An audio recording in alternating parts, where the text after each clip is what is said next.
Good morning, everyone. I guess we'll get started now. Hi, I'm Cheryl Davila, founder of the CEMTF, and we're going to start with the land acknowledgement from Karina Gould. And I'm just going to introduce her real quick, if I can find my notes. Here we go.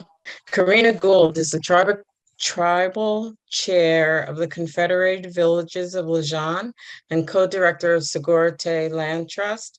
She is a Chochenyo and Karkin Ohlone woman, longtime activist who works to protect and preserve and reclaim ancestral lands of the Ohlone people.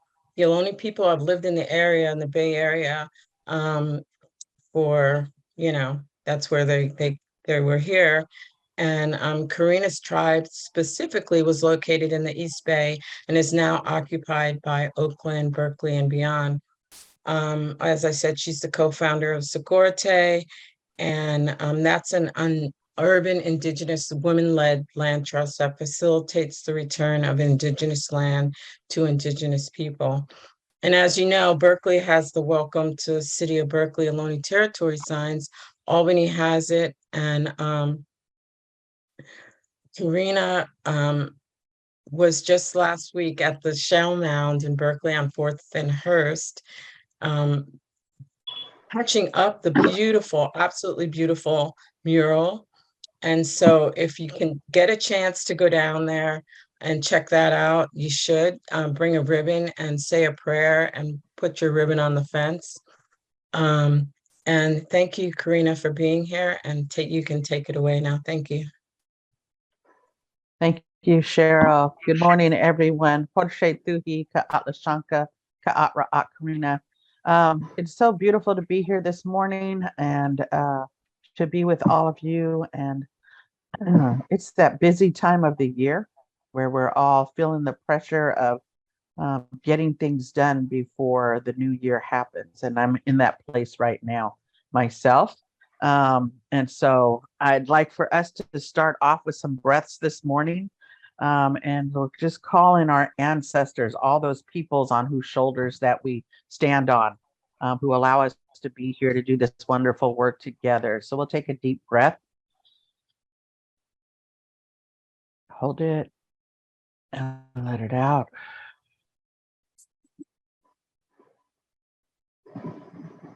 Going to take a deep breath for all of our waters and the rains and the fogs and the dews, the sleets and the storms and the snow. We have some relatives up in upstate New York that's feeling a lot of snow right about now and all over the place. But we're going to ask our relatives, the clouds, to continue to bring us water for the next 7 generations and beyond. So there's fresh water for the earth and for all its inhabitants. So we take a deep breath for that. And hold it. And release. We take a deep breath for air. We ask that we have fresh air to breathe for the next 7 generations and beyond. Take a deep breath. And hold it. And release. We ask for taking a deep cleansing breath, a healing breath for our bodies, for the healing of our Mother Earth, for the healing of all of the things that are wrong right now. And we take a deep breath in for that. Hold it. And release. And shake off a little bit of this stuff and call in all of our ancestors to be with us, to open up our hearts, our minds, and our spirits to the things that we're going to share with each other today. We ask that we are able to do the work that we need to do as human beings to fix the things that are wrong, to align the world in a place that gives us everything that we need and everything for the next 7 generations and beyond. Thank you so much, Cheryl.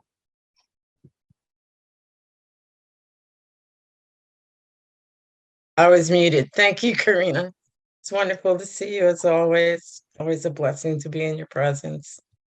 And next, real quick, I'm going to do my intro. Welcome to the Climate Emergency Third Virtual Summit Series, Climate Equity and Race, United Actions for a Just Transition.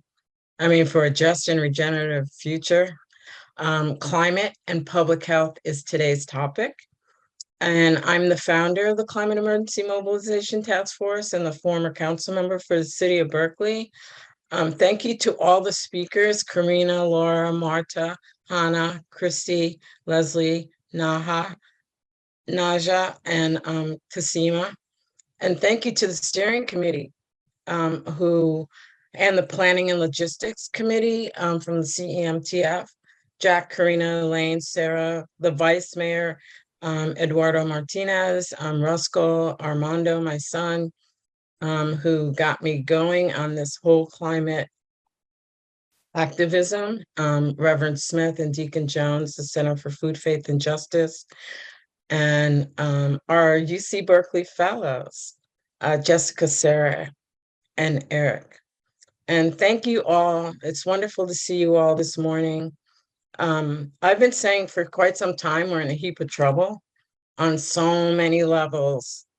Trouble with climate crisis, trouble with the falling economy, the continued police killings of Black, Brown, and Indigenous LGBTQ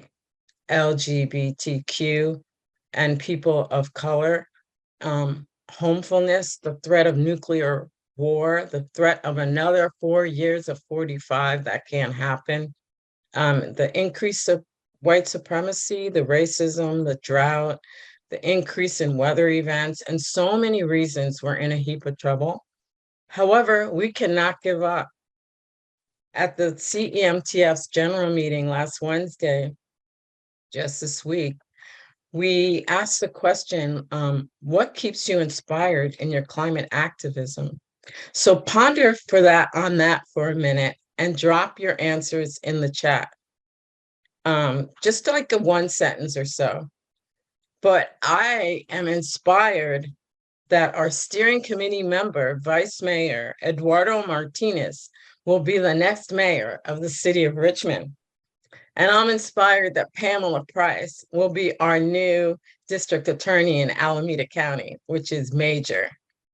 And I'm also excited that Karen Bass will be the new mayor of Los Angeles. And I'm also inspired that the word rain, RAIN, is back in our forecast. And we've seen rain recently. So that's what's really making me happy these days. And the CEMTF has also inspired me because we keep doing these series and we're still together. And in February will be our 4th year of being a coalition of folks. And now we have a new fiscal sponsor. I'm inspired by that, Oil and Gas Action Network. Thank you, OGAN. And as I stated before, we have 3 UC Berkeley College Fellows who are partnering with CEMTF, Mobilize Berkeley, the Center for Food, Faith, and Justice on a project of a scorecard. And you'll hear more about that in the coming new year. Now, climate has a few meanings: the weather conditions prevailing in the area in general and over a long period of time, a region with particular prevailing weather conditions, and the prevailing trend of public opinion of another aspect of public life. So climate is just not the weather. The ways in which we're in a heap of trouble keeps increasing our impacts on our health and the many aspects of our life. So on Wednesday at the general meeting of the CEMTF, we talked about climate, air quality, and public health. And we were so grateful and thankful to hear from Dr. Janice Kirsch, who talked about air quality impacts on our health. And we saw a video presentation about red meat, better without it, from Dr. Michael Martin, about the ways in which red meat impacts the climate and our health. So we are here today to continue that conversation that we started on Wednesday to talk about climate and public health. In the last few years, we have seen many reasons to talk about health with the disparities that we've seen with the impacts on Black and Brown and Indigenous and people of color and many other ways, the toll on our bodies and the mental health from COVID. And now with the threat of COVID and the flu and different variants, so sit back, get your coffee, get your breakfast and some water and enjoy this morning. And thank you again for being here. And now I'm going to turn it back over to Karina to talk to us a little bit. But first, we're going to hear from Jessica Welsh, one of our fellows. So Jessica, take it away.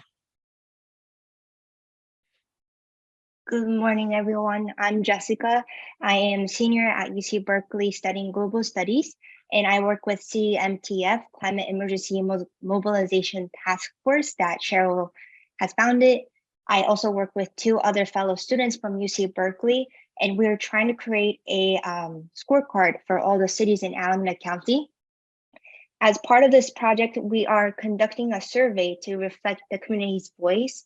So I will be dropping the link for that survey in the Zoom chat momentarily. I would really appreciate it if you can take 2 to 3 minutes of your time now to help us by completing the survey. And I would drop the English version and Spanish version right now. Thank you. Thank you, Jessica. Go ahead, Karina.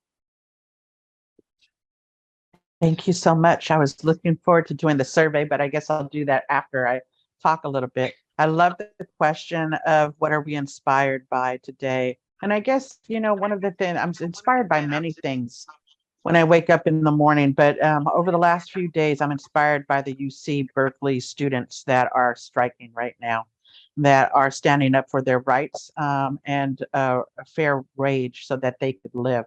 All across the state of California, one of the richest places in the world, that we have young people and graduate students that are living in their cars and without enough in order to survive, and the fees continue to go up. And I think that that inspires me, that people are still out there willing to put their lives on the line for a better way of being in this world. The other things that inspire me are people that are doing the good work that we don't see. I was inspired last night when I read an article about people that are saving seeds in California. And some people may say, well, what does that have really to do with anything? But these seeds are part of our ecology that actually keeps us all healthy. These plants that we might not even think that they have any significance, actually have held the earth together for thousands and thousands of years, providing sustenance to different species, including human beings, prior to us having grocery stores. When we lose these particular beautiful plants, it also changes the ecology of the lands that we're on, actually allowing for there to be more fires or more drought or other things like that that affects us when we're talking about climate disaster. So that inspires me that there are people out there that are finding their ways in many back roads, looking for these seeds in order to help all of us. It's the quiet work that inspires me, of people trying to find out how to incorporate bees back into our planet so that they survive. And people not recognizing sometimes that these little relatives are, if they go away, there's a big impact on us going away as well. They pollinate our foods and the way that we are able to be in this world. And so I'm also inspired by folks that are actually helping people in the Bay Area when it comes to those that are living without a roof over their head. And I know a lot of organizations that do that. One of the organizations that I'm tied to is Homefulness Project in Oakland. They give out thousands of pounds of food to our relatives once a week, but also go out in the evening times and give out tents and hot food and things for our relatives on the streets. I grew up in Oakland, one of our territories that we call Huchun, territory that encompasses Oakland, Alameda, Berkeley, Emeryville, Albany, and Piedmont.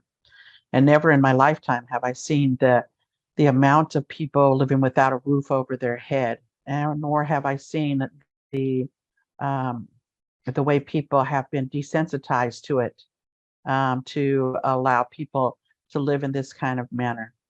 I think that in this world, while we're still here, that it's our responsibility to bring balance back into the world, which is why I do the work around rematriation inside of the Segurite Land Trust and through our tribe of bringing balance back into our lands and waterways.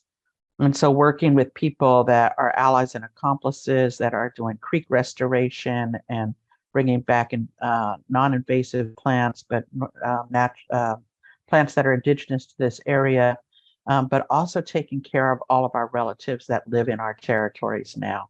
And what does that look like?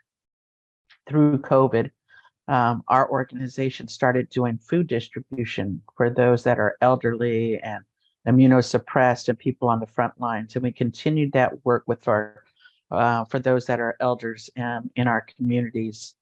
And I look at what can we do as human beings to stop the pain that people are feeling today. And I think that there's a lot of people that are on this particular webinar today that are doing those works. And what can we do to get people to help out?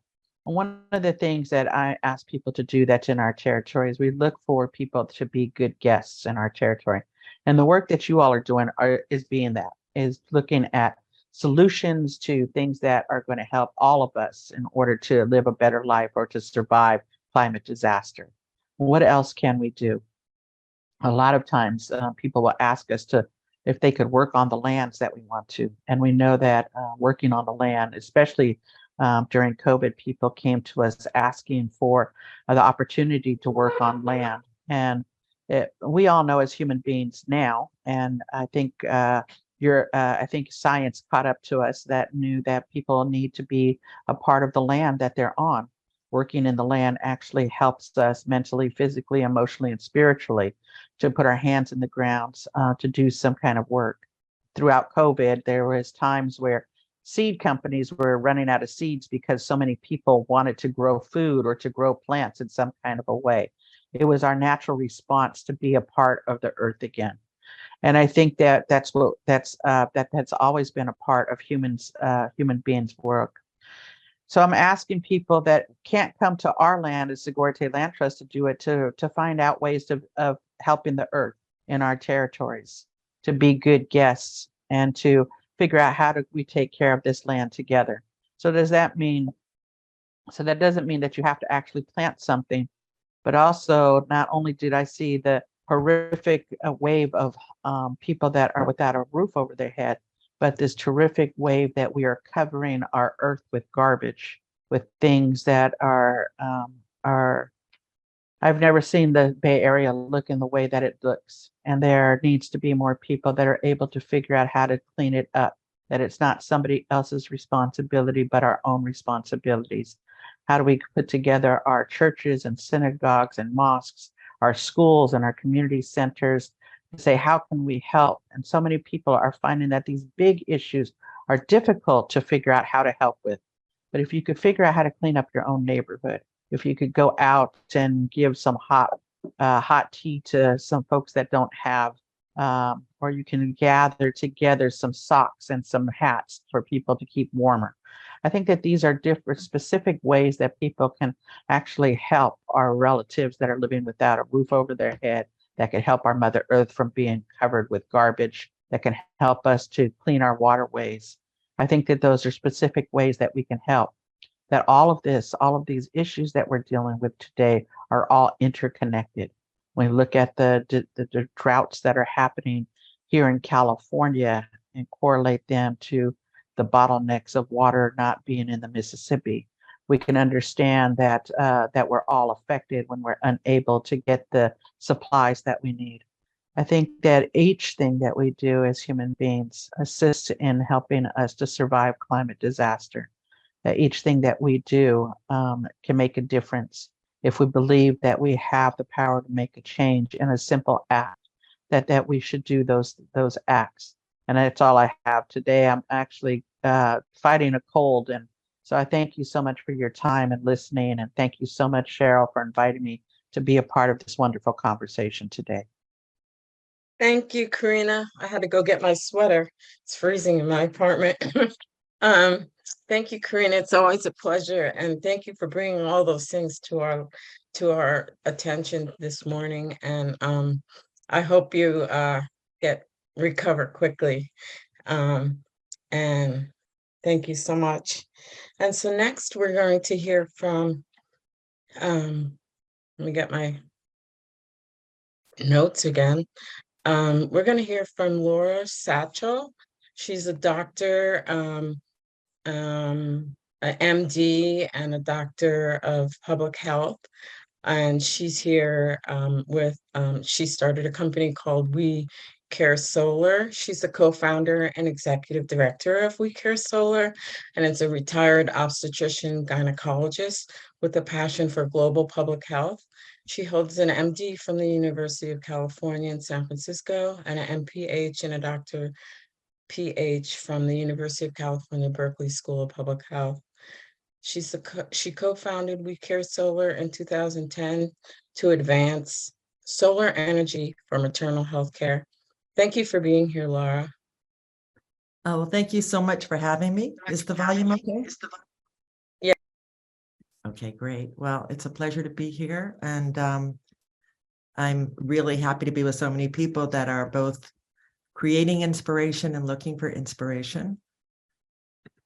Well, I was an obstetrician for many years. I worked at Alta Bates Hospital, and this is basically what my world looked like. It was one of bright lights and advanced technology and privacy and efficient care. And if a woman had a complication during her labor, we could immediately provide support and do C-sections within minutes. And so that was the world I was really used to until I developed a back injury that brought my clinical career to a halt. I had to stop delivering babies, stop doing C-sections, and actually work on my own recovery for about a year. And when I was told I could no longer go back to clinical care, I turned my attention to something I had always had a passion for, which was public health, and went to school at UC Berkeley to learn more about public health. And there I learned that something that I considered a completely joyful event, which was delivering babies, was actually a tragic event for so many women around the world. In fact, 300,000 mothers and more than 1 million newborns lose their lives every year from complications of pregnancy and childbirth. So I began to be very interested in trying to understand why so many women were dying from something that I was thinking was just this happy event. So I want you to come on the journey that I went on and imagine for a moment that you're not here in the Bay Area or in California, but rather you're in a small village in northern Nigeria, and you've been trying to have a baby at home. And even though you didn't have prenatal care, you realize after 2 days of being in labor that something is very wrong. Your family pulls together the resources to get you to the nearest health facility, where they bang on the door at night. A midwife ushers you in. She tries to understand why you're bleeding. She tries to learn if your baby is still alive. She needs to call a doctor to perform a C-section to save your life. And this is the only light available in the hospital. This is the grim reality for millions of women. It's part of the reason why women in sub-Saharan Africa face a 1 in 39 lifetime risk of dying from complications of pregnancy, from complications that were no different than complications I saw here in the Bay Area. But because women were not able to access immediate and safe health care, they were not surviving. Why are so many women losing their lives? Part of the reason is poverty, that women in many rural communities don't have the access to care, they don't have education. They're very likely to try and deliver at home. And when complications occur, it can take a lot of resources and hours to try and get help. but part of the problem lies in health facilities themselves. So I went back to school. I went to UC Berkeley, and as part of my graduate studies, I was sent to this hospital, which is a hospital in northern Nigeria, serving a city of 1.5 million people. They were doing 150 deliveries every month, yet they were losing 3 to 8 women every month from complications of pregnancy and childbirth. And I went in as a participant observer. I was trying to understand what happens when women get to the hospital. This is the maternity ward where I spent much of my time, but most of my time was spent in this room. This is what labor and delivery looks like in that hospital. A far cry from what I shared with you moments ago. This is a triage area, but it's also where women deliver.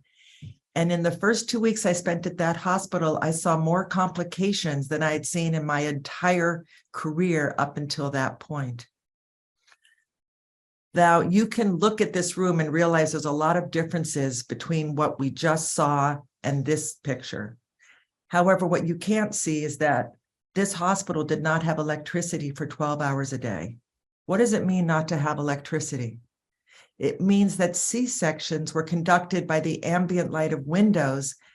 I was in an operating room at night when the lights went out, and there was literally no light to finish other than the headlamp that I had in my pocket. So doctors would race to try and finish C-sections before the sun would go down. And if women came to the hospital at night needing this kind of care, they had to turn them away, or they would just wait until daybreak.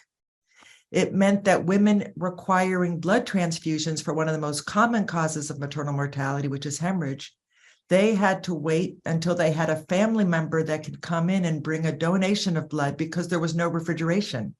That requires electricity as well, so people could wait hours or days to get life-saving transfusions.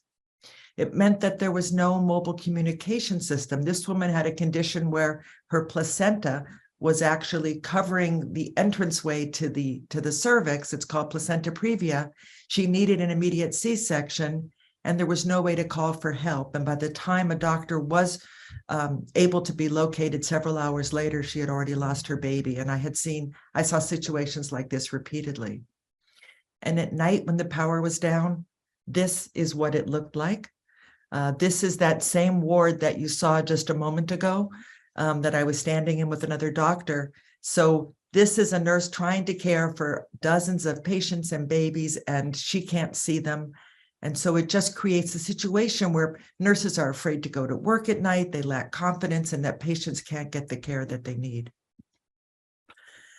Well, I shared the kinds of stories and pictures I shared with you by email to my husband, who was creating solar education programs here in California. And he said, when you come back, I think I have a solution. He designed a solar electric system for the hospital that we could use to target all the areas we thought were most important for maternal survival. So the operating theater, the maternity ward, the eclampsia room, the labor and delivery room, and even the laboratory for a blood bank refrigerator. I knew nothing about solar, and I asked him to come with me to show this to our colleagues, and he was very reticent to go after hearing my stories from the field. So instead, he created a kit that I could pack in my suitcase and show to my colleagues in Nigeria as we were trying to get funds actually from UC Berkeley to put in a large system for the hospital. Well, people loved this small demonstration kit and said, can you leave it here? And I said, no, you don't understand. You're going to get a much bigger solar electric system. And they said, you don't understand. This could help us save lives right now. Well, we did get funding from the Blum Center for Developing Economies. We were able to put in a solar electric system. So the operating theater went from looking like this to looking like that. We brought in a blood bank refrigerator. Over the next year, maternal deaths dropped by 70%, and women were no longer being turned away at night for lack of light. And we thought we were done. But people started coming to me saying, why are you only helping the big hospital?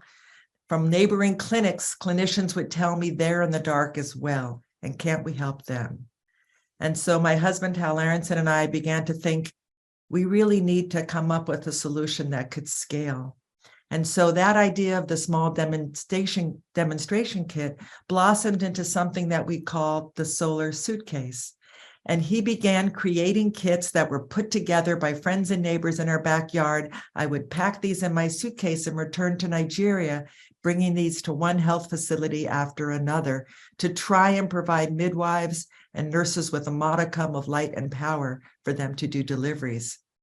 So this is what our backyard used to look like in those days. We somewhat had a assembly line of people coming together to try and join to support our brothers and sisters in other parts of the world who were struggling with that electricity.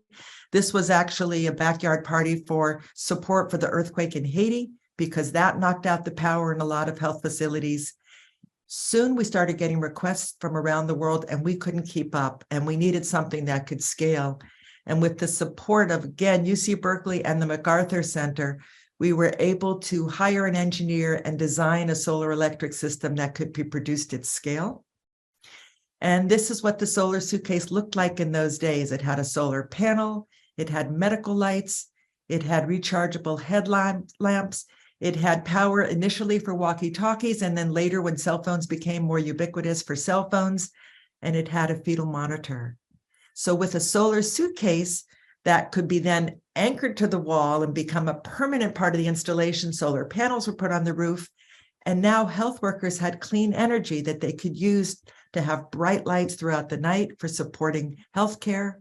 They had ways to charge their cell phones. They had a fetal monitor so they could detect which babies were in distress and might benefit from interventions during labor. And we even created lights that could be used for C-sections so that doctors no longer had to worry that they wouldn't have lights to provide care. And what we found was that with the solar suitcase, health workers had confidence at night. They were no longer afraid to go to work. More patients were coming to health centers because they knew that they wouldn't be in the dark. And we saw improvements in maternal and newborn survival, especially when we partnered with other groups that were working to strengthen healthcare. But technology is just one part of the equation. We needed a way to train people how to use this equipment. And just like the beginning when I was coming by myself, we needed a system that could scale beyond me just going clinic by clinic. So we began teaching health workers. This is a picture I love. It was a midwife in Sierra Leone. And one of the things I loved about this day was that this was the very first electricity this village had ever seen. And if I could expand the picture, you'd see a window on the health clinic door, and the chief and all of the people from the village were peering in, and how wonderful that their first introduction to electricity was a renewable source of electricity.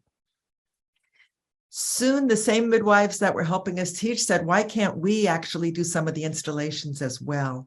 And we thought, what a wonderful idea to have women become the solutionaries and not just the beneficiaries of our program.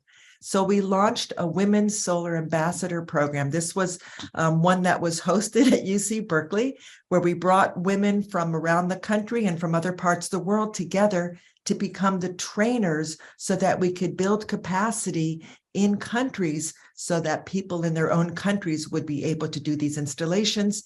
And we now have launched Women's Solar Ambassador programs in Sierra Leone and in other places to promote more women in their own countries being the leaders.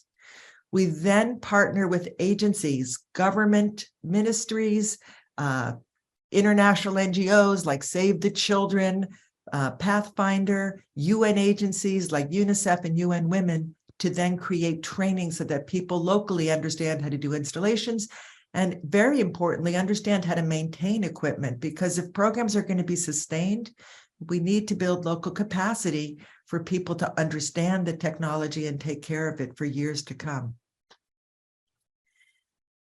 As we grew, we realized that there was an equity issue at hand here, which is that why should only some women in a country have health facilities with light while others were still left in darkness? And we came up with an audacious goal, which is, what if we could light every birth? What if by the time the Sustainable Development Goals are completed in 2030, we no longer have to talk about healthcare in darkness? So we launched this initiative, which we called Light Every Birth, around these three principles. One, all women have the right to a safe delivery. Second, every health center is entitled to reliable electricity. And third, clean, renewable energy offers an immediate solution to this global challenge. And we worked with ministers themselves to create government MOUs. The first country that we launched this initiative was Liberia, where we came together with many partners to reach more than 450 health centers, which was 73% of all the facilities in the country. And what we would do is identify those health centers that didn't have reliable light and electricity, build local capacity to do installations, and then ensure that midwives were trained to use our equipment, and finally to build a sustainability program so we could finally hand over the program to the government. Next, we launched the same program in Uganda with a much more ambitious goal of 2,500 facilities, and we've reached almost 2,000 of them to date, again, using many of the same principles that we started in Liberia. And since then, we've also launched programs in Zimbabwe and in Sierra Leone. And this year, we'll be launching Light Every Birth Nigeria, which is where this program all began, but it is a huge country with tens and thousands of health facilities. So we felt it was important to have a lot of experience in smaller countries before trying to approach this. I should mention also that we're a nonprofit. So all of this is done with donations from foundations and individuals who feel the same commitment we do to the idea that all women are entitled to safe deliveries and clean, well-lit health centers. So using the model I've described to you, we've reached more than 7,000 health facilities, trained more than 32,000 health workers, and we have served more than 11 million mothers and newborns through these programs, while at the same time averting tens of thousands of tons of CO2. And I'm going to talk about that just a little bit more in a moment. The solar suitcase has gone through multiple iterations. This is our latest version, which has a lithium ferrous phosphate battery. It has multiple lights. There's only one shown there. And it also includes additional equipment, including an infrared thermometer, which we added during COVID. But all of this is using the same principles of requiring something that is rugged, safe, compact, easy to use, and sustainable.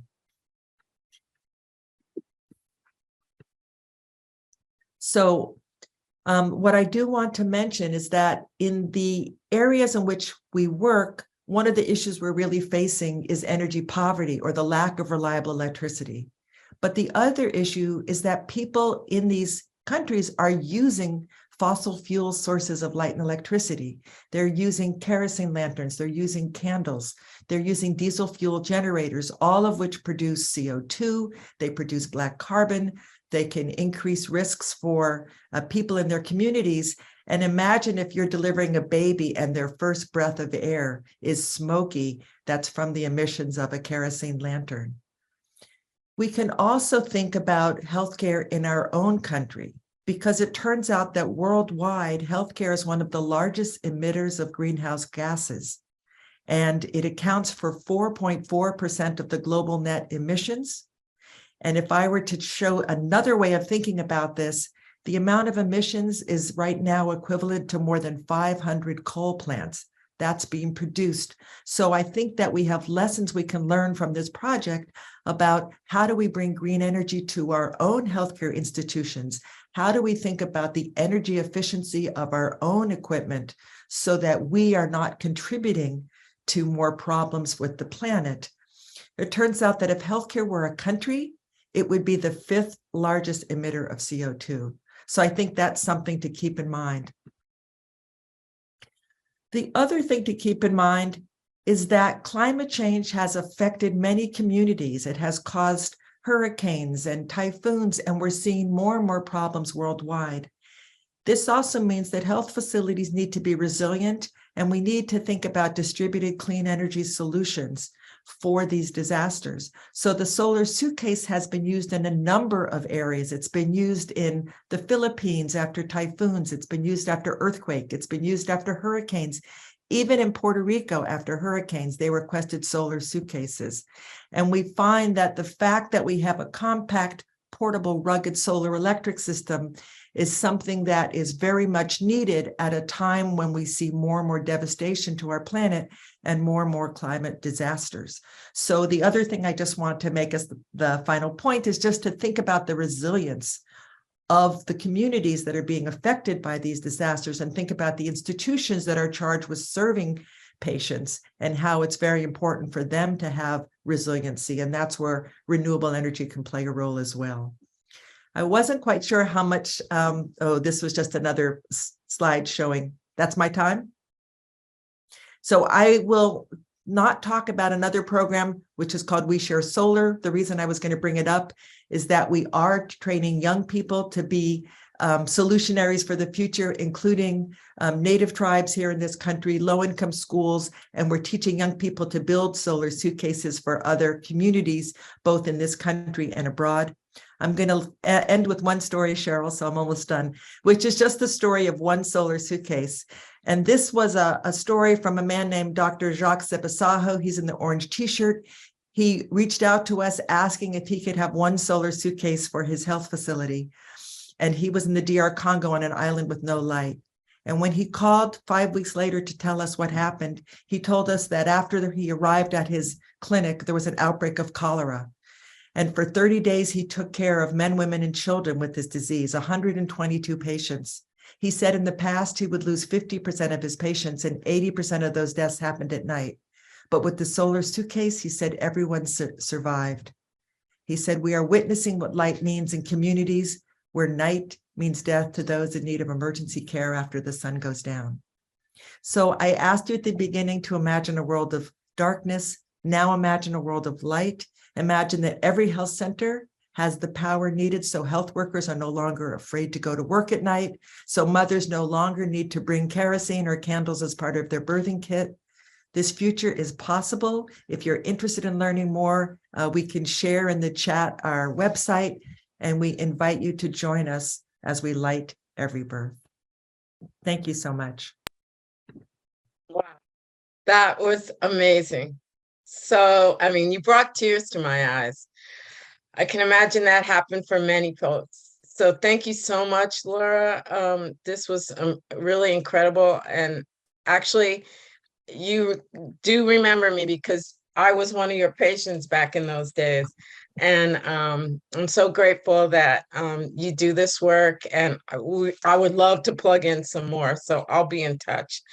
And so if you have questions for Laura, please drop them in the chat and we'll make sure that she gets to those questions and we'll send out the answers at a later point in time so that we make sure we stay on schedule. But next, we're going to hear from Marta Segura. She's an MPH. She's the Chief Health Officer and Director of the Climate Emergency Mobilization in the city of Los Angeles. Marta is one of 7 chief heat officers in the world and the only Latina in the nation to serve in those representative roles. Segura is as a thought leader, a policy expert, lifting issues of climate equity, environmental justice, public health, and stakeholder engagement. Thank you so much, Marta, for being here. Thank you, Cheryl, for inviting me. And I too was very moved by the last presentation. I could have kept listening to that all day. So it's very inspiring. So I don't know if I'm going to reach that. That's a hard presentation to follow, but definitely going to try to explain what we're trying to do here in Los Angeles for climate equity and environmental justice. Next slide, please. Thank you. So yes, we're the Climate Emergency Mobilization Office, and in June I was designated the city's chief heat officer. And as we all know, extreme heat is Los Angeles's and California's primary climate hazard because it disproportionately kills more people than any other climate hazard. FEMA rated LA as #1 in terms of not just climate hazard risk, but extreme heat risk. And we have recently proven what we all know is that UCLA did this heat risk map study that demonstrated that the vast majority of the preventable deaths and hospitalizations are coming from low-income communities, historically disinvested communities, where we have the greatest level of health disparities and the greatest burden of air pollution. And the reason that happens is because heat stagnates pollution. Heat stagnates ozone. It creates a dome, and that increase in exposure to stagnated air pollution during very hot periods, obviously sends more people to the hospital and unfortunately to their deaths. So that is unacceptable for the city of Los Angeles. Now that we know, it's been a silent killer. It hasn't been recognized, at least not in the United States, as much as a hurricane or an earthquake or, flooding. But in fact, more people die from extreme heat than they do with any other of those scenarios, particularly in California. Next. So our overarching goal, even though we're called the Climate Emergency Mobilization Office, I often argue we should be called the Climate Equity Mobilization Office. Our overarching goal is to catalyze collaborative, equitable, extreme heat and climate policies to co-create community climate resilience and thriving, healthy communities for Los Angeles.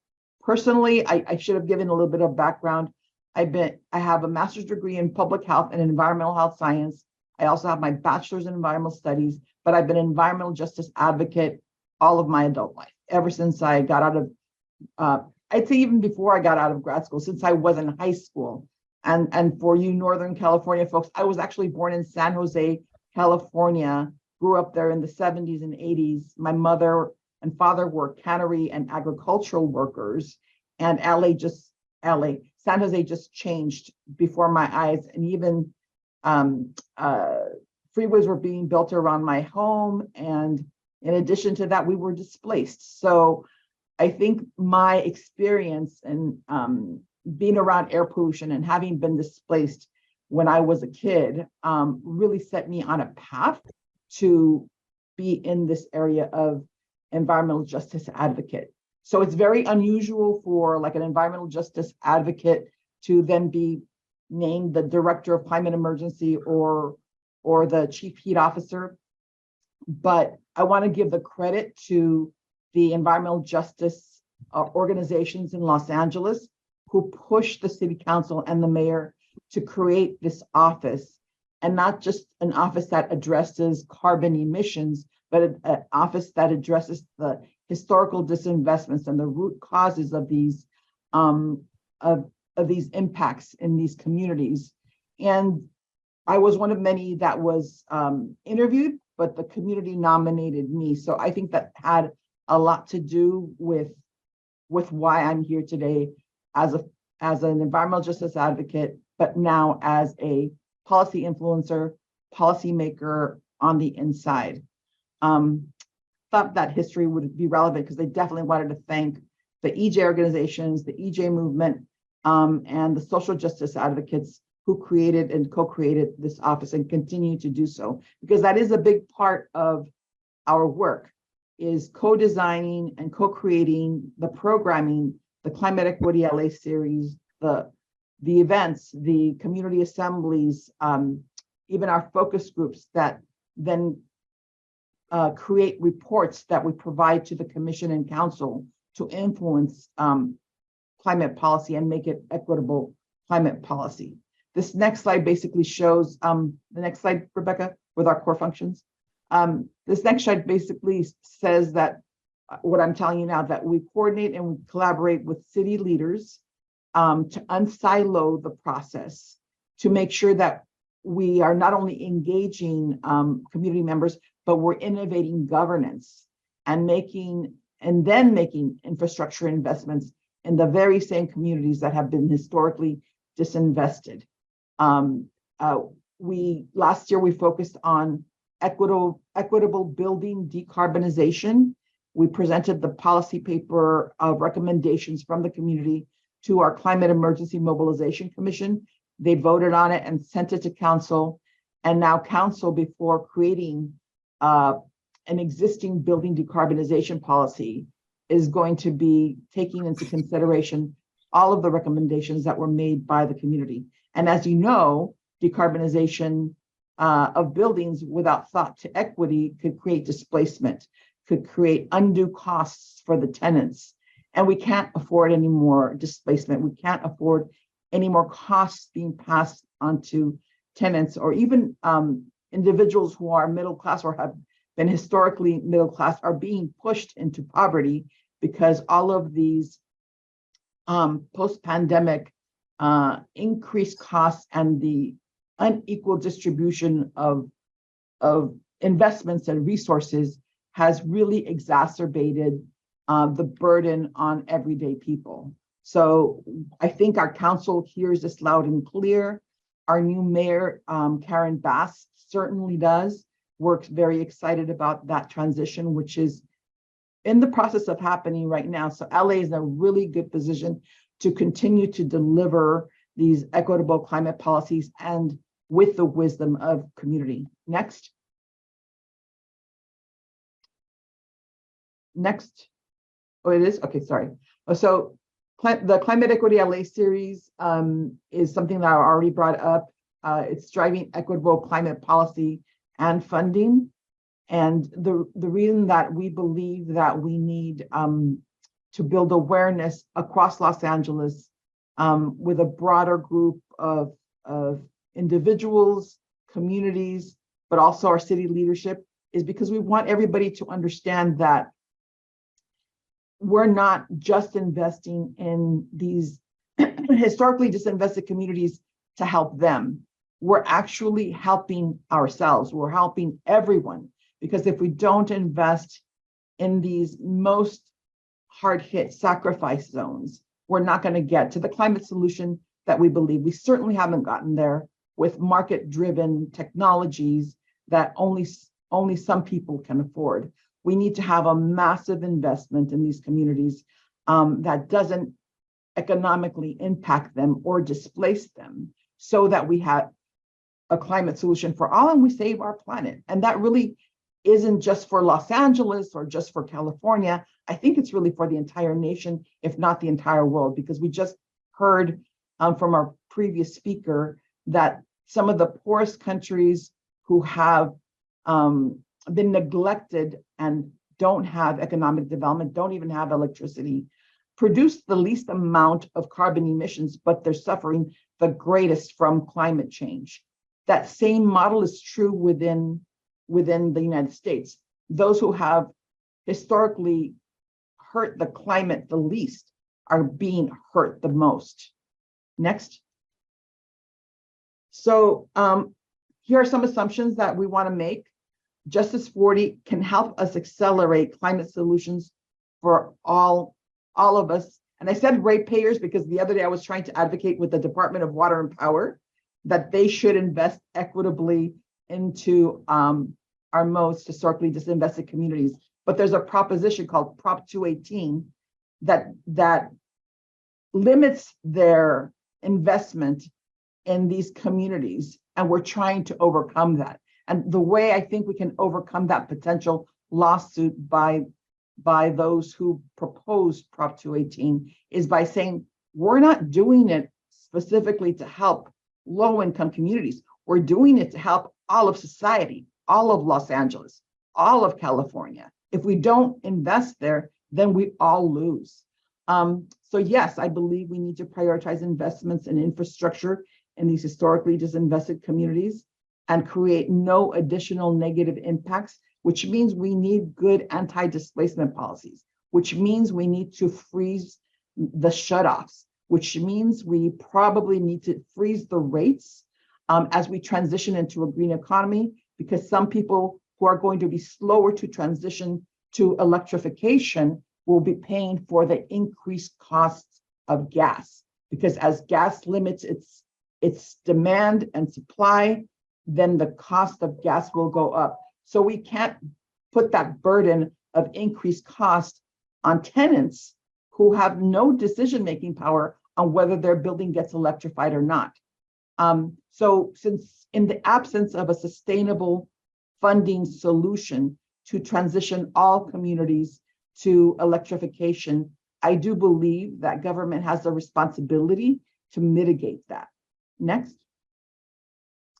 And in LA, we want to focus on the top 10% pollution burden communities as per CalEnviro screen data that was disaggregated for Los Angeles. And the reason I think that that's important is because we often spread around all of our infrastructure investments. But if we always go to the top 10% or top 25%, then we can actually begin to see a transformation. It's that place-based concept. If you focus on a certain location and you bring investments there that they need, you can actually begin to see the changes. But if you keep on putting resources here and there and everywhere, you're really not going to see the climate changes that you need, the economic transformation that you need, the jobs that you need where they're most needed. And that's what I'm advocating for internally within the city, but we do have some legislation that guides us in that direction. So I'm really happy to say that there is alignment, I believe, between most of our city council, what I'm trying to do and what the next mayor wants. And we're going to try to get beyond equity speak with climate equity metrics. LA has what's called the Social Equity Index. And it also has asked general managers and leaders like myself to create our budgets around those numbers, right? Those indices of health, education, pollution burden, disparities in jobs. And the mayor this year, Mayor Garcetti, asked us to say, to basically defend our budget and say, these resources that we're proposing that we need will serve these most historically disinvested communities in this way. So imagine every general manager across the state for every city and every department having to defend how they're using their budget by saying that they're going to invest the vast majority of it in these historically disinvested communities. It's the first time we've done it. There's a lot of room for improvement. There's a lot of room for improvement for our social equity index, but I think we're on the right track. And we're going to be able to operationalize the metrics and the transparency and the governance for these equitable climate goals if we stay on this track. And it's not just important for compliance with Justice 40. The reason Justice 40 exists is because of all of you. Decades and decades of environmental justice advocates have been asking for these kinds of investments, not just for reparations, but to ensure that we are all living in healthy, thriving communities. And the reason cities exist, and we often forget this, is to create healthy, thriving, safe communities. And we need to keep that at the forefront of all of our metrics. Next. These are just some of the plans that we have in LA. And the reason I usually leave this in my presentation is because we all get sort of tired of plans. Oh, not just another plan, but what we're trying to do, and what I'm leading us to do, is to align all of these different plans so we can maximize our resources, align our leadership, focus on those goals, and get to our outcome, which is, again, healthy, thriving communities for all. So these are all wonderful plans, but they all overlap in trying to create healthier communities. They all overlap in reducing climate impact, and they all overlap, I believe, in ensuring communities are engaged. But with CEMO here, with my office here, the Climate Emergency Mobilization Office, we're putting the community at the forefront. We put them on our commission. These historically most impacted communities are all represented in our commission.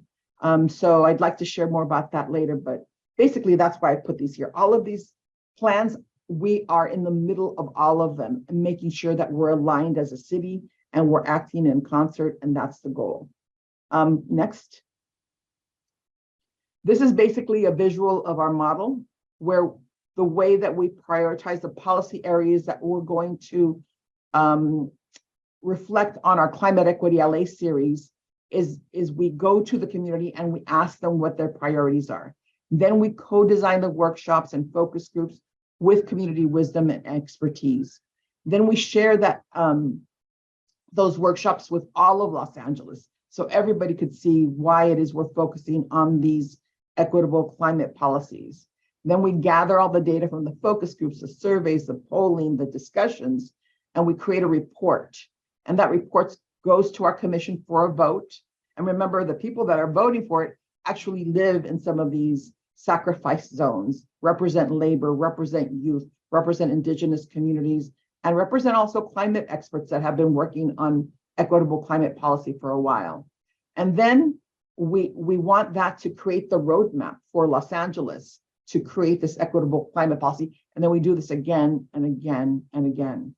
And even though last year was just our first year, we had some really significant accomplishments, not least of which was slowing down the building decarbonization policy so that we can get guarantees for communities that they will not be economically hurt or displaced. So we're still working on that.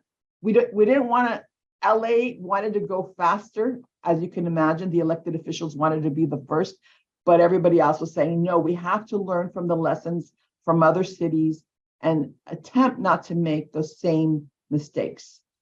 So I think that's it. And then we'll send these slides, obviously, and all of our contacts to Cheryl and her team. Thank you all very much. Thank you for this time. Appreciate you.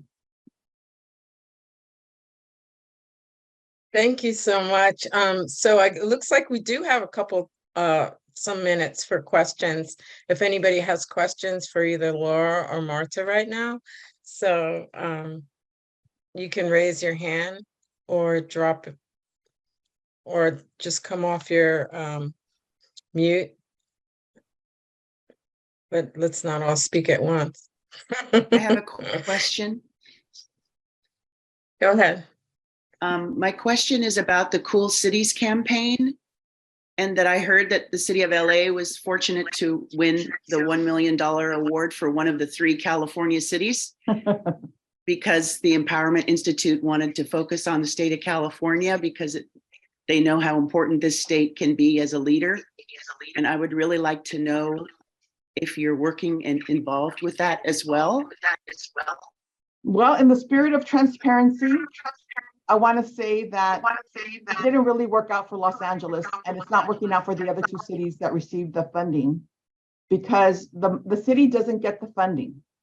The Empowerment Institute gives them money to, say, one individual, and then that individual is basically contracted to work by the Empowerment Institute, and that just wasn't what was anticipated, right? So it's not a grant to the city.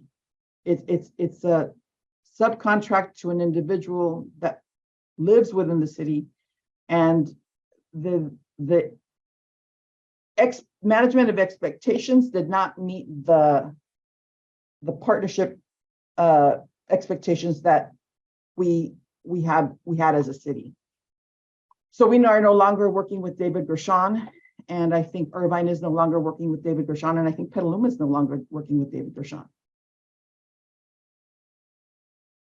So I would also, speak to those cities before you think of applying for the funding. Wow. That's incredible to hear, actually, because I mean, you did all that work. Yeah, And we're doing the work. Going, yeah. We're doing the work. We're absolutely doing the work. And first of all, $1 million for any city is not a lot of money. But if they're just going to be paying an individual, I don't know, minimum wage to do this, these very huge goals, then that's not what the expectation was. And I'm sorry if I'm being very honest and transparent, but it was such a letdown, Oh, okay. Laura, you're muted, Sheila, if you're talking to us. Yes. But Wow. I don't know if anybody else has any more questions. I'm not sure if I see any hands raised, which I don't. Hi, my name is David Go Wofford, ahead. and I'm here in Go. Oakland. I'm co-chair of the Rotary Nature Center Friends, and if Karina's still here, I want to thank her for her presentation and her sharing. I had something happen here at my home office and missed what the speaker just a moment ago shared about the work and with David Gershon. If there could be a minute to inform me what broke down there, or say that I could even follow up on later. Well, basically, it's just the mismanagement of expectations, right? The whole press release was $1 million is going to be given to the city of LA, and he decided he didn't want to do that. He wanted to pay an individual to do the work, and that individual didn't feel like they were getting compensated, and so it just fell apart. That's basically what happened. But not that it's not a good model. I don't think that anybody disagrees with the model. The model is great. The mechanism by which he wanted to operationalize it is not. And sometimes we all know that there's this thing called founder syndrome. And you want too much control over something and you think you're the only one that can make it happen. Well, that just can't work with Irvine or Petaluma or Los Angeles.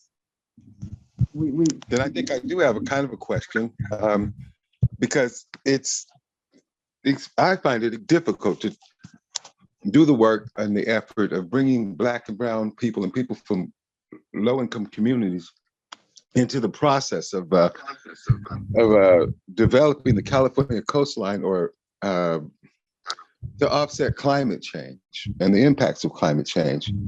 And yet, many of us in many ways we're going forward and planning to spend, I guess, hundreds of billions of dollars in the effort. And I become concerned about equity in the process. And it just remains such a challenge. So I guess my question would be, how can we really, ideas about how to effectively bridge those gaps? I'll send over my slides. I just went, I think you missed my presentation. Yeah. Yeah. My apologies. Yeah, we'll get that to you, David. She spoke about this earlier. We have one more hand raised. Lynette, do you want to ask your question? Thank you, David. And thank you for being here. Go ahead, Lynette, you're muted. I had a question for Dr. Laura. If she's, oh yeah, hi. Hi. I wanted to know, I live in a senior apartment complex, and during the rolling blackouts, people with breathing apparatus may die. And I was wondering if you guys ever thought of making suitcases for places like that. Thank you for the question. Thanks for asking the question, Lynette. I certainly thought that solar power could be very supportive for those types of institutions. I don't think the solar suitcase per se would be the right solution, but we are using it with other people. For example, there's elders in tribes that don't have electricity in their own homes, and we've been using it both for light and also to provide heat, heated blankets for elders that don't have adequate heat in their own places. So you're spot on to think that solar could be helpful, but for an institution like that, they probably would need a much larger system than what we provide with our suitcases. I was thinking about for apartments. I live in a senior apartment complex, and during the rolling blackouts, it was pretty bad, especially when it was 4 days. And I was just wondering, but thank you so much.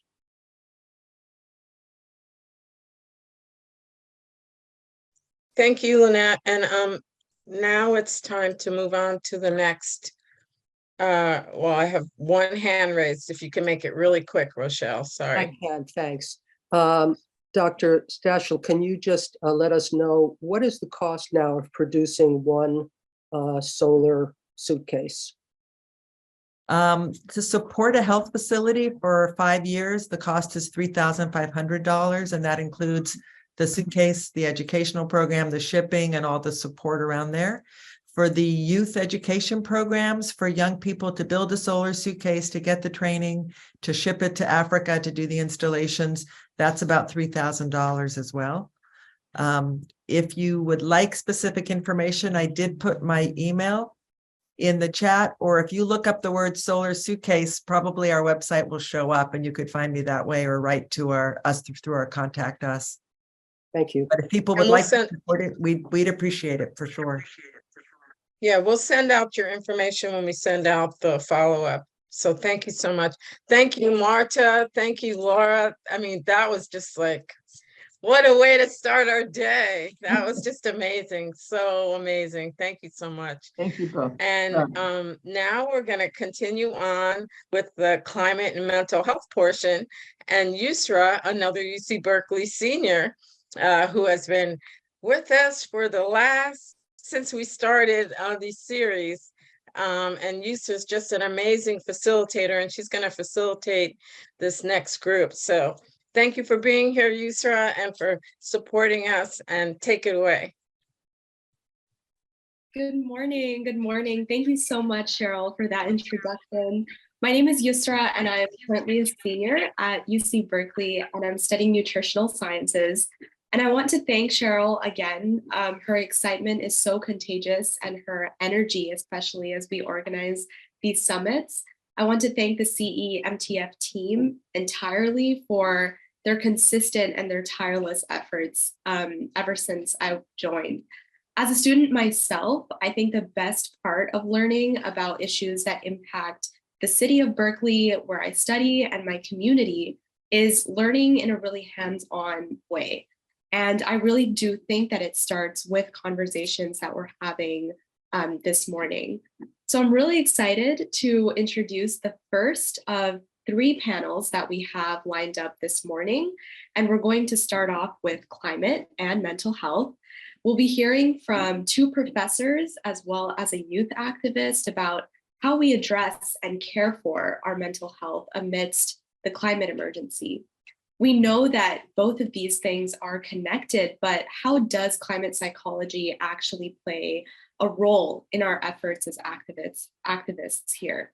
So I encourage all of you to ask your questions in the chat as the speakers are presenting so that we can have an interactive Q&A near the end of this hour. But I'd love to start off by introducing our first panelist, Dr. Christine Manning.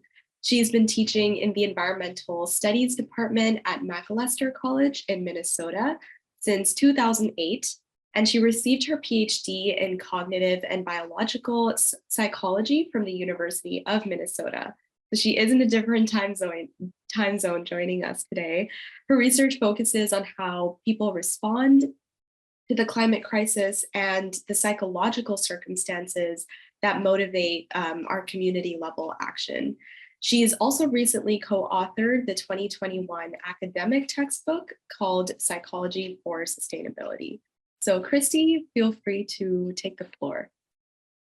So as Yusra said, my name is Christy Manning, and I am a psychologist, but I teach in an interdisciplinary environmental studies program here in St. Paul, Minnesota, where there's a couple inches of snow on the ground right outside my office.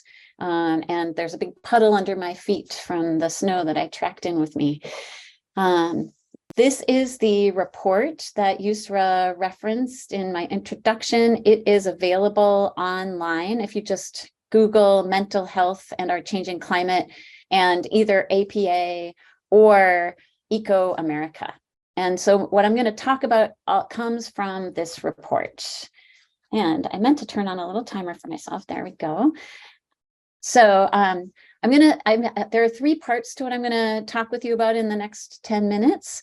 The first is the 3 types of mental health impacts that the report summarizes from the climate crisis. And the report is a synthesis of the entire psychological literature on climate change, the mental health impacts of climate change, and it extends beyond the psychological literature to other disciplines, other types of research for which there are reports, peer-reviewed reports out there in the literature.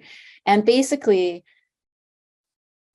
from this literature, we understand the mental health impacts of climate change as falling into 3 categories. There's the trauma from extreme events. There are the mental health impacts that come from the slower chronic changes. And then there are the climate anxiety, eco-anxiety, climate grief impacts that are hitting everybody, but we're seeing really pronounced effects in particular on young people. So trauma from extreme events, that includes the wildfires and the flooding and the extreme storms, hurricanes. And these have both individual impacts. So people who experience a traumatic sudden onset event often show residual mental health impacts such as PTSD, anxiety, depression, substance abuse. It's important to emphasize that most people recover and are fine, but somewhere between 7 and 40-something%, according to the psychological literature, of the people who experience a traumatic event feel PTSD or one of these other mental health impacts pretty far into the future. And the extent or the how severe those mental health impacts are depend on how severe the trauma was. It can be higher if you experience 2 wildfires within a couple of years and you don't have a lot of time to recover in the meantime. And at the community level, we see things like the fracturing of community relationships, lower community social cohesion, and that in turn impacts the individuals who rely on their communities for their well-being. Being part of a community is really psychologically good for us. Oops. The slower chronic changes of the climate crisis, such as drought, increasing heat, and increasing levels of air pollution, also have mental health impacts. We see this in certain communities even more than across the whole population. So, for example, among farmers, there is a spike in suicide around the world and in the United States. Indigenous communities are also showing the signs of these slower chronic changes in mental health impacts, in part because of a loss of cultural practices, traditional practices that depend on, for example, ice in the Arctic, or certain types of climate conditions to gather or to fish or to pursue other traditional life ways. And heat also impacts us physiologically. The discomfort of heat tends to increase aggression. And this also has secondary mental health impacts because of the increased likelihood of conflicts, interpersonal conflicts in the home, conflicts, as well as larger scale conflicts between groups. So civil war, for example, tends to go up in times when there is increased heat. And then the third category of mental health impacts are the climate anxiety and the other climate grief, eco-anxiety, things you may have heard of and that I know Dr. Davenport will be talking about when she speaks after me. When it comes to climate anxiety, the research shows that there are 2 dimensions of that anxiety. There is both a cognitive and emotional distress. So it's hard to think straight, feelings are strong, but then there also can be, in addition, a functional impairment, an inability to carry on daily life tasks. And we're working on trying to understand and describe this climate anxiety. Researchers are studying this, and it is not, and maybe should not yet be, a clinical diagnosis, because in fact, it's a really natural and normal response to the climate crisis to be very concerned about it, but it is also concerning when it gets in the way of daily life. And young people in particular are expressing this worry about the future, feelings of exhaustion and powerlessness, and anger toward the people who hold the power to do something about this issue, but are not. So the part 2 of my presentation is to tell you a little bit about how the mental health burdens of climate change are falling disproportionately upon populations in the United States and around the world who are targeted for marginalization otherwise. And the first group are intuitively those who are economically disadvantaged. And I have an image of people who are unhoused, but it doesn't have to be that extreme. People who are living paycheck to paycheck also tend to be more likely to live in the path of a sudden disaster, because it takes wealth to live in a place that is safer. And the research shows that people who are poor tend to live in places that are hit harder by heat waves and by extreme storms. And sadly and perversely, it is exactly that. Having fewer resources makes it harder to recover after a disaster. You don't have the money to stay in a hotel, so you end up staying on family or friends' couches, and that can be tense, or you don't have a place to go at all, which is very stressful. And this leads to higher levels of stress, depression, and anxiety after the disaster.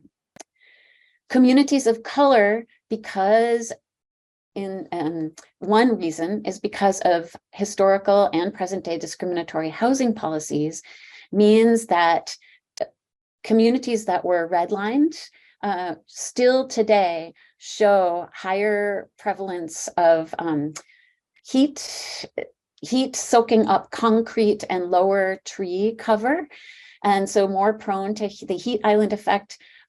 Somebody right here and just down the hall from me has also looked at, it turns out that areas that were formerly redlined also have higher likelihood of harmful algae blooms in bodies of water. So that also leads the danger from this historical and present day discrimination and marginalization leads to higher levels of exposure and higher levels of mental health issues during and afterward. And then I already mentioned Indigenous communities, in particular the chronic impacts of climate change, but also the sudden onset events are disrupting the place attachment and the traditional practices. And so we are seeing mental health impacts of climate change in Indigenous communities. And there are many other populations that are more likely to struggle with mental health impacts after any one of these climate impacts.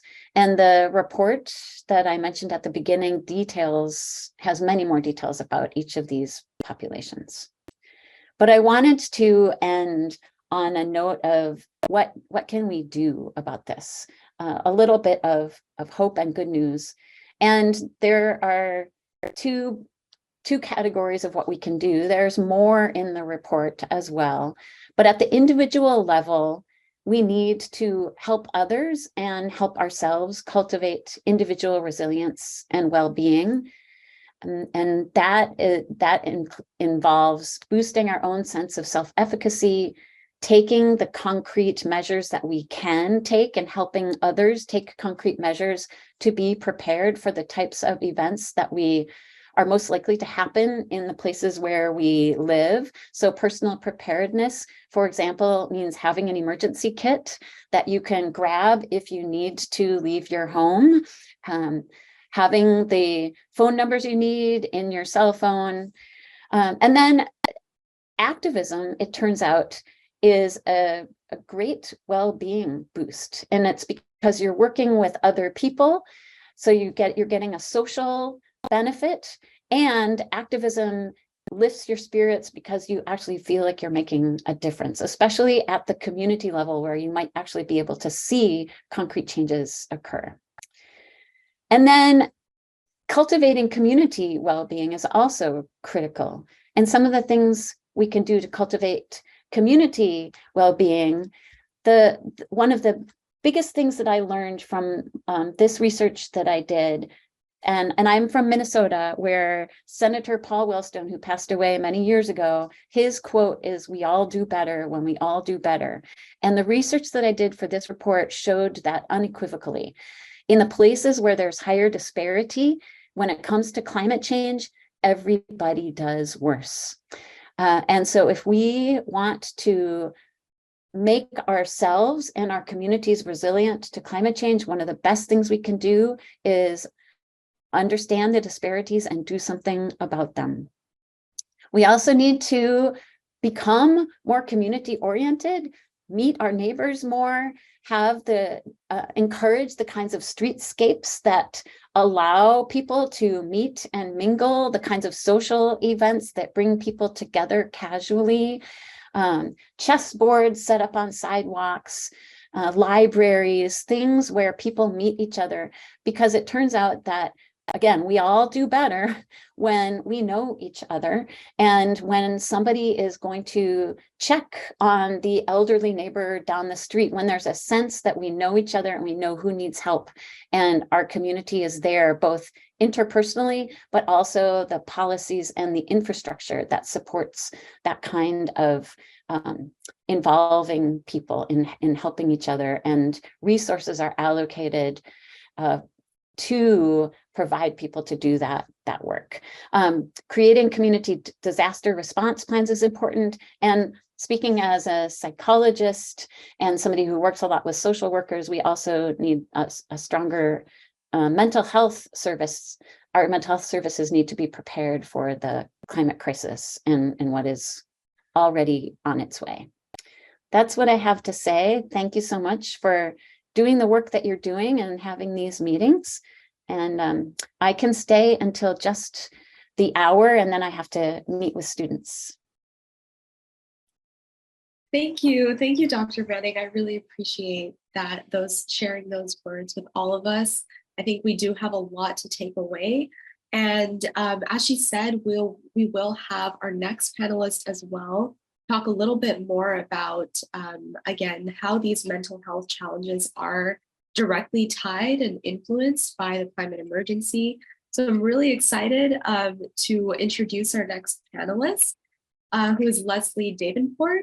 She is a climate psychology educator, consultant, and therapist, and she explores the intersectionality between climate, economics, education, and social justice.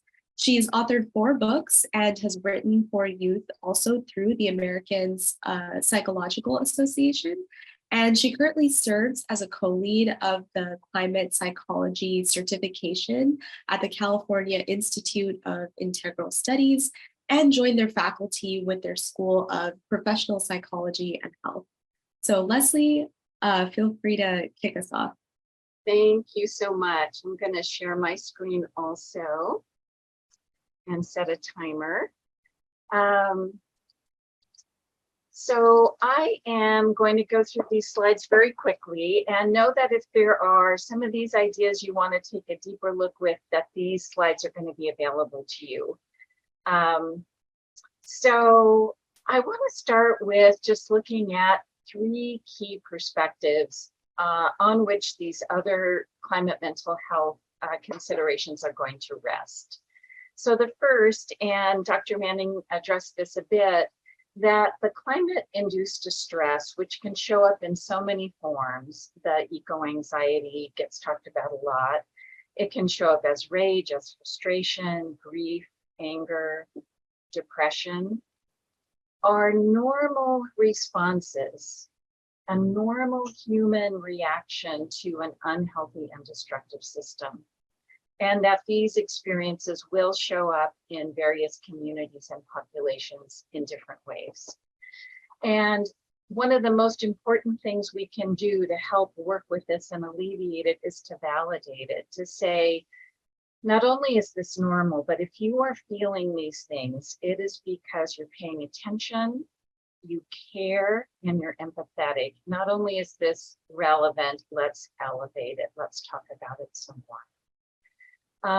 Also to recognize that our climate crisis, which is again our internal experience and what's happening in the world, is part of a larger intersecting polycrisis, and that there are all these points, and a lot of this again has been touched upon, where there are inequitable burdens. It's an unjust system, and it intersects with economy, politics, racism, food scarcity, biodiversity loss, and so forth. And so in this context, all the things we're dealing with are meant to be held within this understanding and a social justice context. And then the one I'm going to spend a bit more time on today is how our internal ecosystems, our thoughts, our emotions, our nervous systems are inextricably connected with our environment, and that they are constantly influencing each other, and that understanding how this works is going to allow us, our inner ecosystems, allow us to be more effective in all the advocacy work that everyone is speaking about.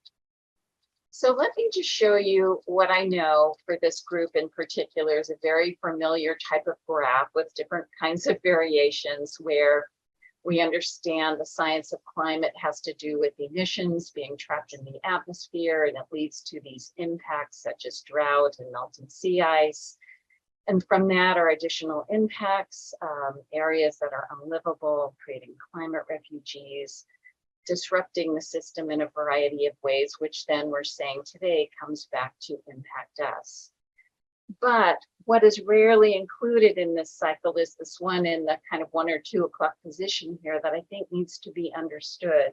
Not only does it affect us, but our own unexamined beliefs, our own resourcefulness or lack thereof internally affects how we see the world, affects the choices we make, influences our political lens, which then feeds into the system that we're talking about. It's an absolutely integral piece of this cycle. This probably shouldn't be a triangle. This could be a circle, and these parts can move around, but I just wanted to highlight that community, as has already been talked about, lives at the heart of all this work. And that what I call external strategies are about ways to be part of making a healthier and safer world, and that it has to be paired with our emotional intelligence skills.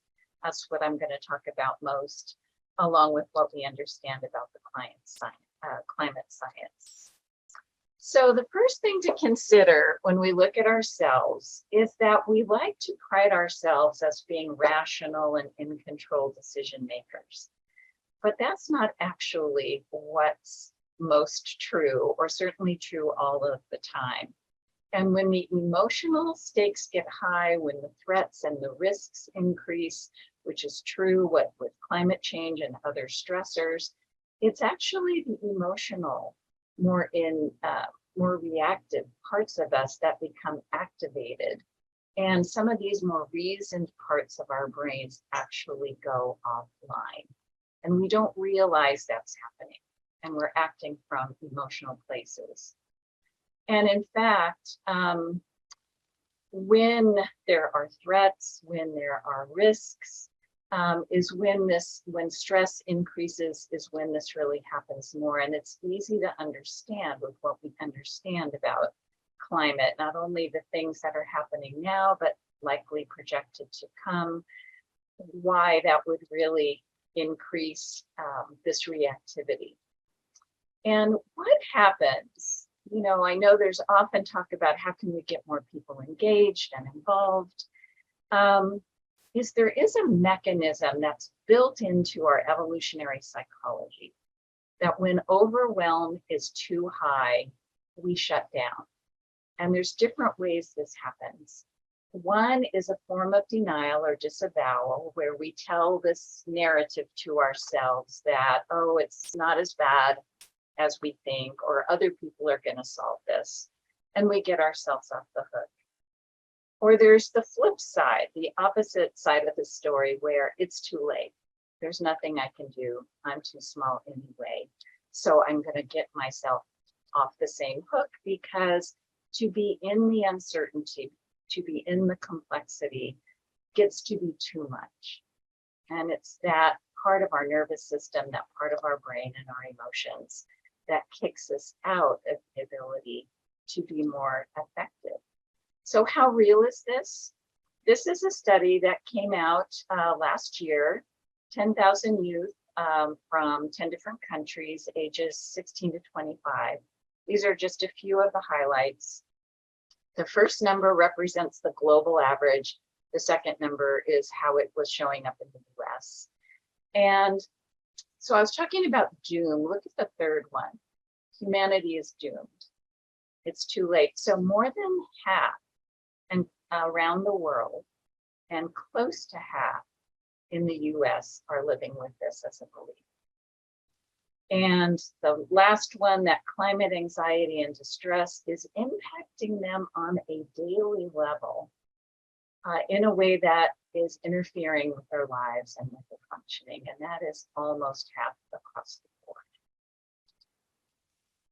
So we've got a lot to learn about our emotions and our feelings.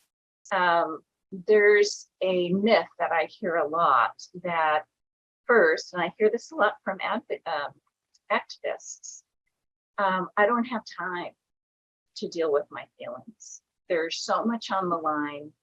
There's such a high level of urgency that that's a luxury and that would be a waste of time.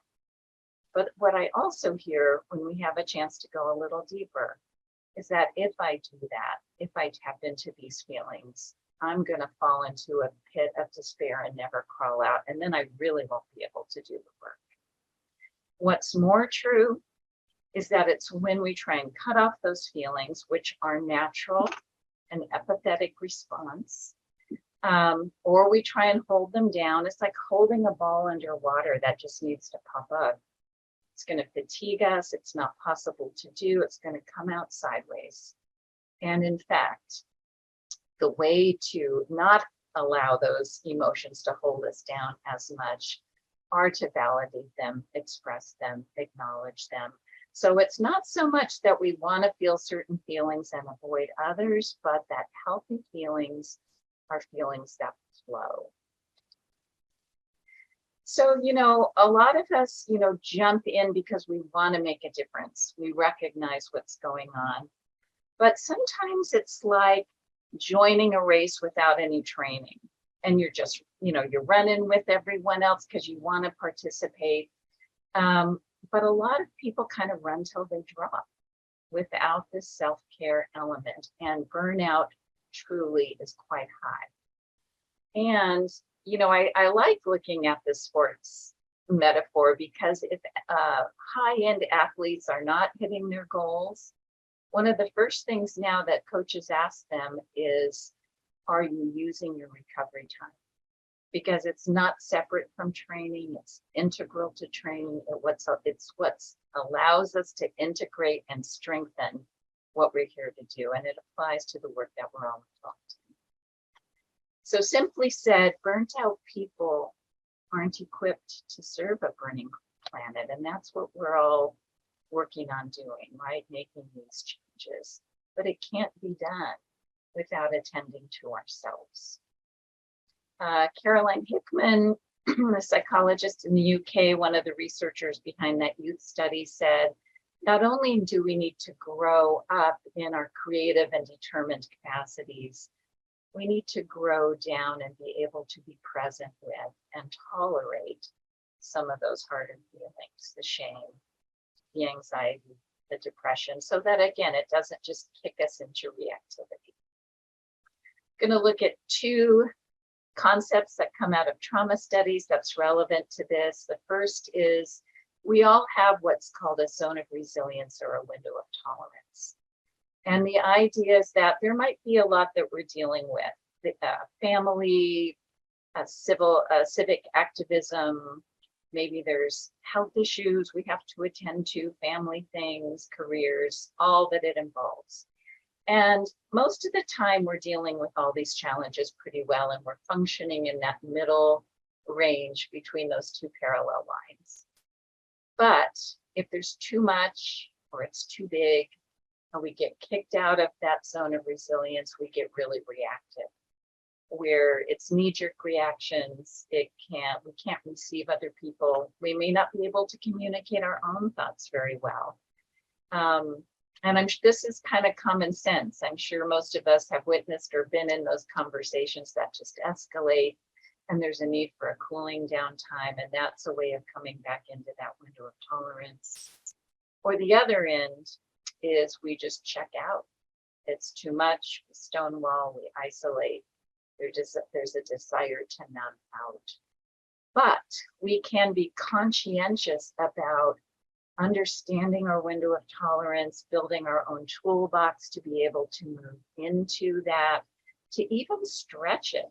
It's not fixed. We can grow our window of tolerance. And in fact, in the face of climate crisis, we need to. We need to build our capacity to remain present, open-minded, and empathetic in the face of increasing stresses. Build the capacity to bear witness to and to be with more. So we all need to be practicing our stretch zone. We know where that comfort zone is. We are trying not to move into a panic zone. But how can we challenge ourselves? It might mean speaking up more, stepping up more.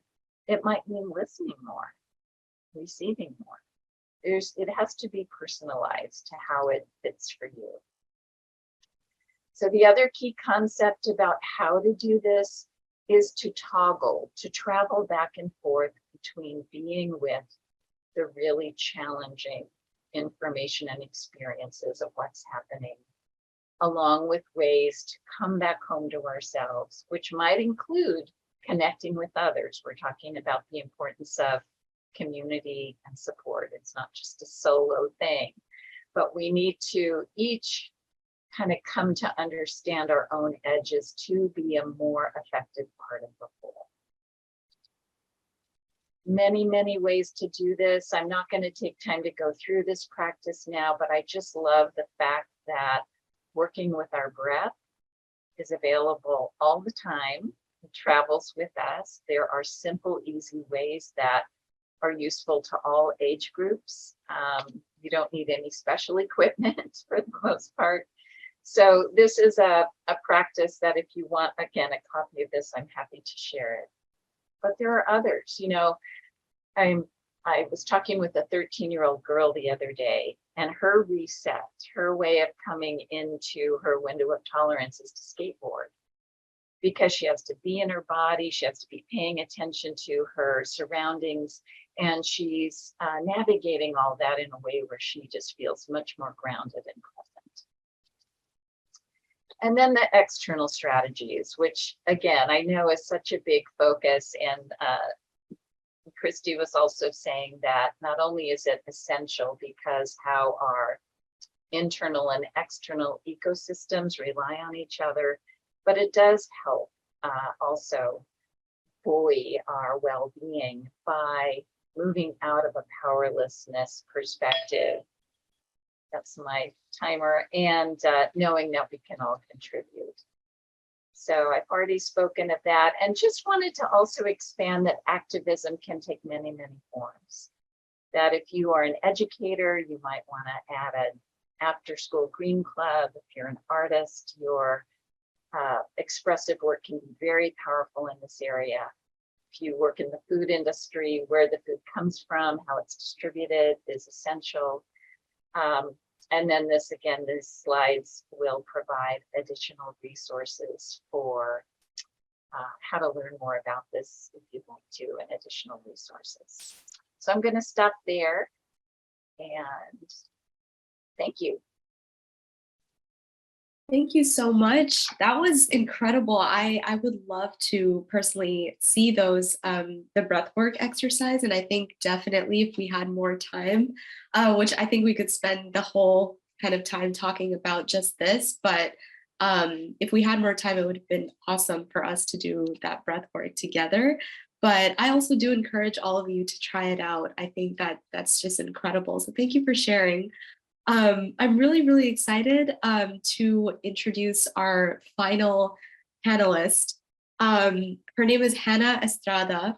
She's a 19-year-old Chicana organizer born and raised right here in San Francisco. And she got involved in the climate movement when she was just 14 years old.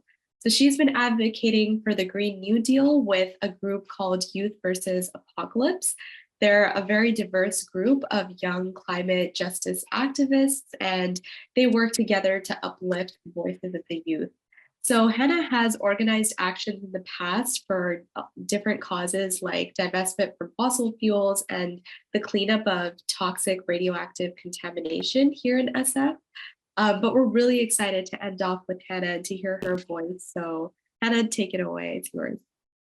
Hi, everyone. Thank you for the introduction. It definitely helps. I think I have a lot of thoughts, and I think I want to appreciate the last two speakers for those really informative slides and educational material. And I think one of the thoughts that I have is how those slides really highlighted the importance of being in community with people. And I want to push people that your community is not just your local street community or your local neighbors, but your community is also your city. And a lot of us live in cities that have low-income communities of color that are dealing directly firsthand with pollution, with the climate crisis, but also communities that have been dealing with pollution long before climate change was even considered a thing. And so there's an importance there in connecting not just with the local community members that maybe you are more familiar or maybe you feel a little bit more comfortable with or maybe are physically closer, but also with your larger like city regional community.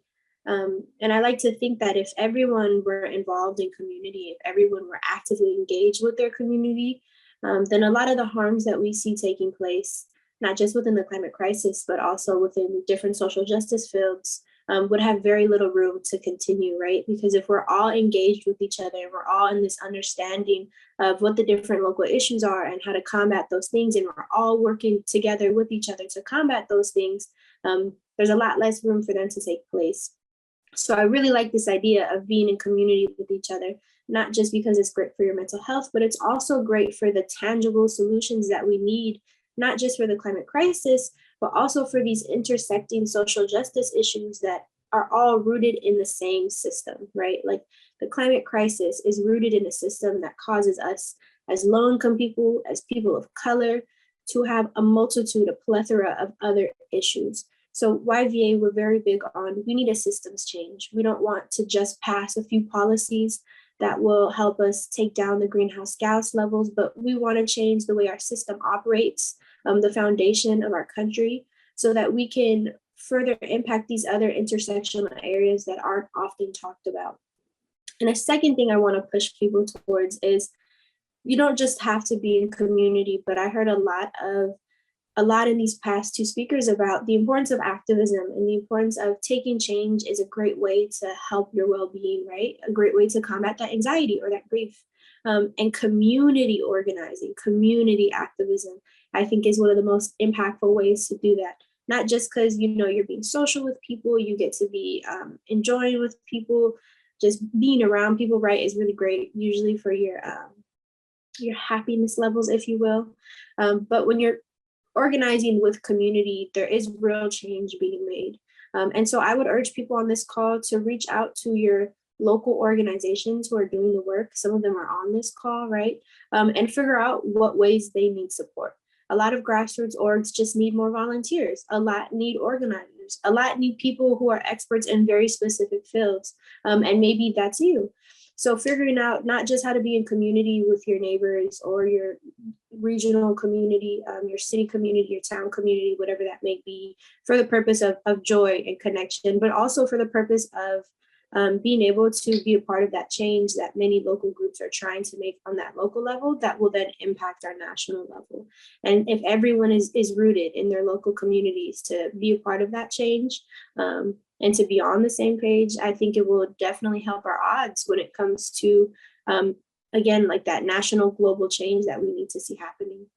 And then the last thing I want to say, I know I said I was only going to say two things, but the last thing I want to spotlight is that if you don't feel climate anxiety or you don't feel climate grief, I think that's also okay. And it doesn't mean that you're not paying attention. It doesn't mean that you don't take things seriously. A lot of communities aren't just dealing with climate disasters or the impending doom of climate disasters, but also a lot of communities are dealing with over-policing and food deserts and not having enough resources being invested in their communities, not having safe and access to reliable education or to healthcare or to housing, right? So there's a lot of things going on in our world that might take center stage before climate anxiety does. And if that's the case, there's no need to feel shame about that. If anything, I would urge people to take a step back and see how the issues that we have anxiety about, whether that's being able to keep a roof over our head or living paycheck to paycheck or not being able to buy groceries, those issues stem again from one system that causes us to have the climate crisis in the first place. So if we come together to create systems change instead of separately working on these issues, we will be 10 times more impactful. But I just want to stress, if you don't feel climate anxiety, that's also okay. If you do, that's also okay. Either way, stressing that importance of self-care, whether that's in community or in organizing, or taking time by yourself to rest and watch a movie, or making yourself sit down and go, okay, I'm holding too many responsibilities right now, whatever that may look like. So I think that's all I would like to say. And the thing I would like to leave it off on is get in contact with your local organizations, your grassroots organizations, the grassroots organizations that aren't just pushing for policy and pushing for elections, but also pushing for mutual aid and doing the real-time work in those communities. So thank you.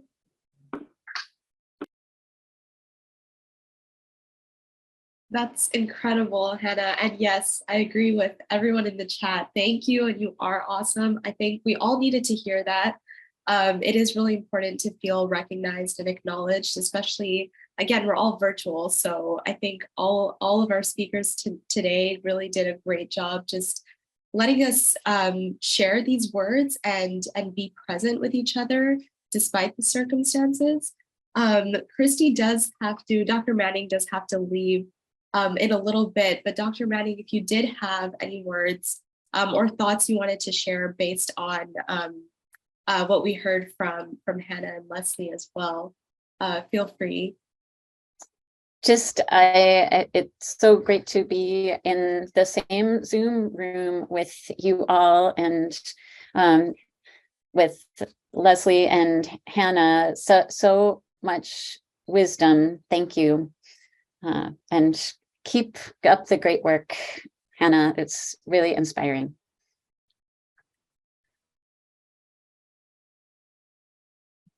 And Leslie, if you had any thoughts as well. Well, first of all, just seconding what Christy said, I'm so glad this topic is coming forward. It's so lovely to share in this conversation. I also want to give 3 cheers to Hannah. Very happy for her voice and her efforts. And I guess the only thing I would add is how important, again, different skill sets, different tools, different way of knowing, different, every human capacity we have, including those that are less valued or sort of dormant, like our creativity or our imaginative sides, all have such important roles to play in this larger transformative shift we're talking about. It's not enough time to talk about all the ways that our cultural system that's unhealthy has sort of taken parts of our humanity offline. And I think there's just a lot of work in the kinds of things we're talking about to reactivate that in really powerful ways for change.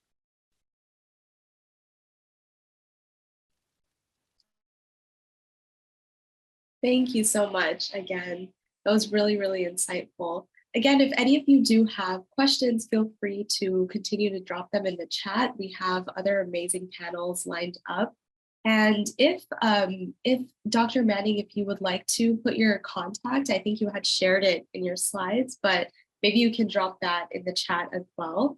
And Hannah as well, if anyone would like to reach out and see what ways that you can be active in your own community, as she said, activism is a great way to address this. Amazing. But in that case, if there are no other questions, Cheryl, I can pass it back to you. Thank you so much, Yusra, Hannah. Oh my gosh, Hannah, you're such an inspiration. I wish I started my activism at that age, you know, I mean, wow. Where would we be if we all started then, you know? So thank you so much. And thank you, Leslie and Christy. You know, mental health is such an important topic, one that's not always talked about. I know my mom was a psychiatric social worker, but also suffered from mental health issues. And, you know, we all have our issues. And so we have to talk about it. And the ways in which you just presented was just incredible. And I hope it helps a lot of people and we'll get this information out there. And I mean, I wish we did have time for your breath exercise, but you know, my son, Armando, who got me into this amazing time of climate activism, you know, I'm just so grateful. But he used to say to me when he was a teenager and I was reprimanding him, Mom, I'm not going to talk to you until you take 10 deep breaths. And I was like, okay, I'll do it, you know. So all of us have to take that time to take the breath, you know. And Jack has his hand raised. So go ahead, Jack. Yeah, when we were chatting yesterday, Hannah, when we were chatting yesterday, Hannah, I asked you, well, I'm so impressed at how Youth versus Apocalypse is able to mobilize so many young people, get young people involved, and it's a pretty challenging thing to do that. And you had some interesting thoughts about how you do that. So I was just interested in maybe if you could share those thoughts. Yeah, for sure. I want to note that Youth versus Apocalypse is a frontline youth-led group. And so the young people that we work with and we mobilize are frontline young people. They are young people of color. They are working class young people. And so a lot of the times as, you know, Black and Brown students, as low-income students, we don't see the climate crisis and the climate movement as something that is framed for us. I grew up thinking it was like specifically for people who did not want to shower and for people who like loved polar bears and had a really strong emotional connection to nature. And I grew up in an inner city, so I didn't have any of those things. So the climate crisis has been framed for a certain demographic, and it is often looked at as very separate from the issues that we face as marginalized people. But as Youth versus Apocalypse has gone into the classrooms, one of the things we do is we try to reframe it, and we try to show that the climate crisis, the climate movement, not only does it directly impact us, but it is our communities that have been fighting the impacts of it, that have been fighting the oil refineries that have led to it for years, for generations. And so as we begin to reframe that climate movement as not just something that is for us, that should be for us, that should be by us, but also as something that that is directly connected to all of the other issues that we face. And we kind of have this idea in YBA that you don't have to put down the traumas that you deal with in your community to deal with the climate crisis. You don't have to put down the trauma of over-policing or gang violence or lack of education, lack of resources. You can bring those traumas with you and we can fight all of these things together all at once. And it's also partially because how can you expect young people to put down those traumas and to put them aside to fight something that sometimes we don't reframe as interconnected, but they are. And so for us, it's really important that when we talk about the climate movement and we talk about the climate crisis, we're talking about people. We're talking about multiple generations. We're talking about the families in West Oakland, the families in Baby Hunters Point, the families in Richmond, the families in Palo Alto, the families in San Jose. We're talking about the people who are forced to migrate out of countries that the United States often sees as dangerous countries, as dangerous people, right?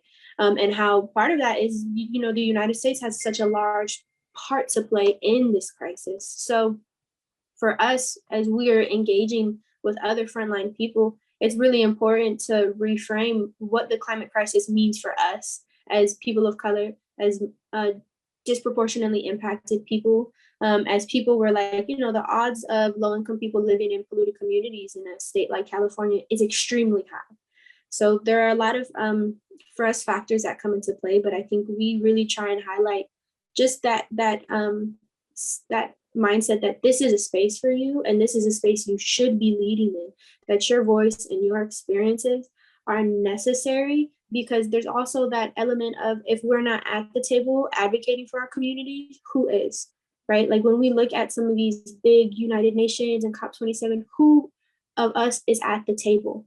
And there's not enough and there's not a lot. So it's important for us to reframe that. But a lot of those young people aren't experiencing as much climate anxiety. They're experiencing anxiety and grief from what's going on in their neighborhoods and their families in the moment.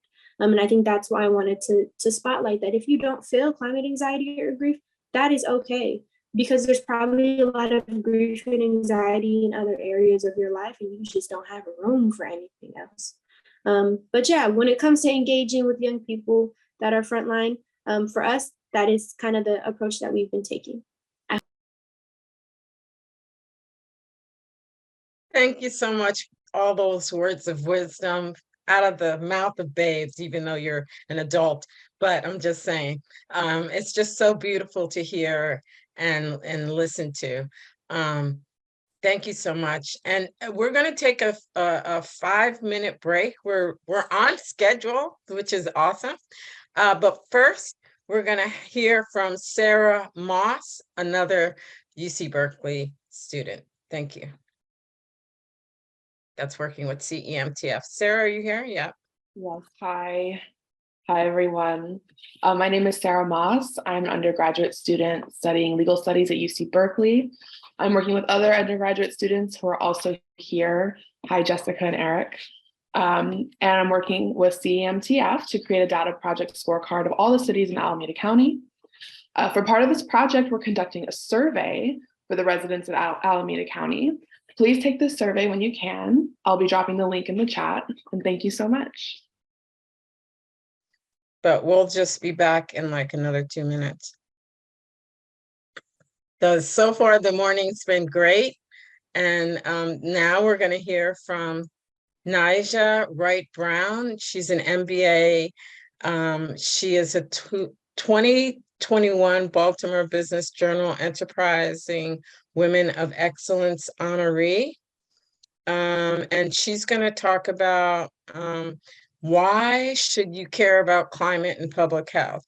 Nija is a partner and the marketing director for the Land of Kush, a vegan soul bistro, and a co-creator of Vegan Soul Fest and Maryland Vegan Restaurant Week.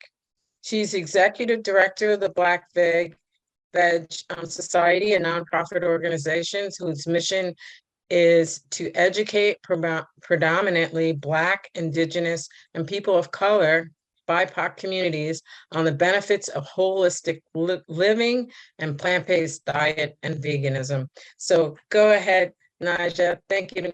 Take it away. Oh, thanks for having me, Cheryl. It's a pleasure. And all the presentations up until now, I've resonated with all of them. So this is definitely going to lead up to what I want to talk about. And it's food. But let's just start with the basics. Again, you did a great job of introducing me. Baltimore Business Journal's 2021 Enterprising Women of Excellence, being able to balance the for-profit world with the nonprofit world. I co-own the Land of Kush Vegan Soul Bistro in Baltimore. Baltimore is ancestral homeland of the Piscataway and Susquehannock peoples, so I definitely have to honor the grounds. We've been in business for 12 years in January. Very small shop here. We're talking about we can't probably sit about 20 people, but we were voted TripAdvisor's best of vegan restaurants in 2021 in the top 3 category. We've received numerous Best of Baltimore reader polls.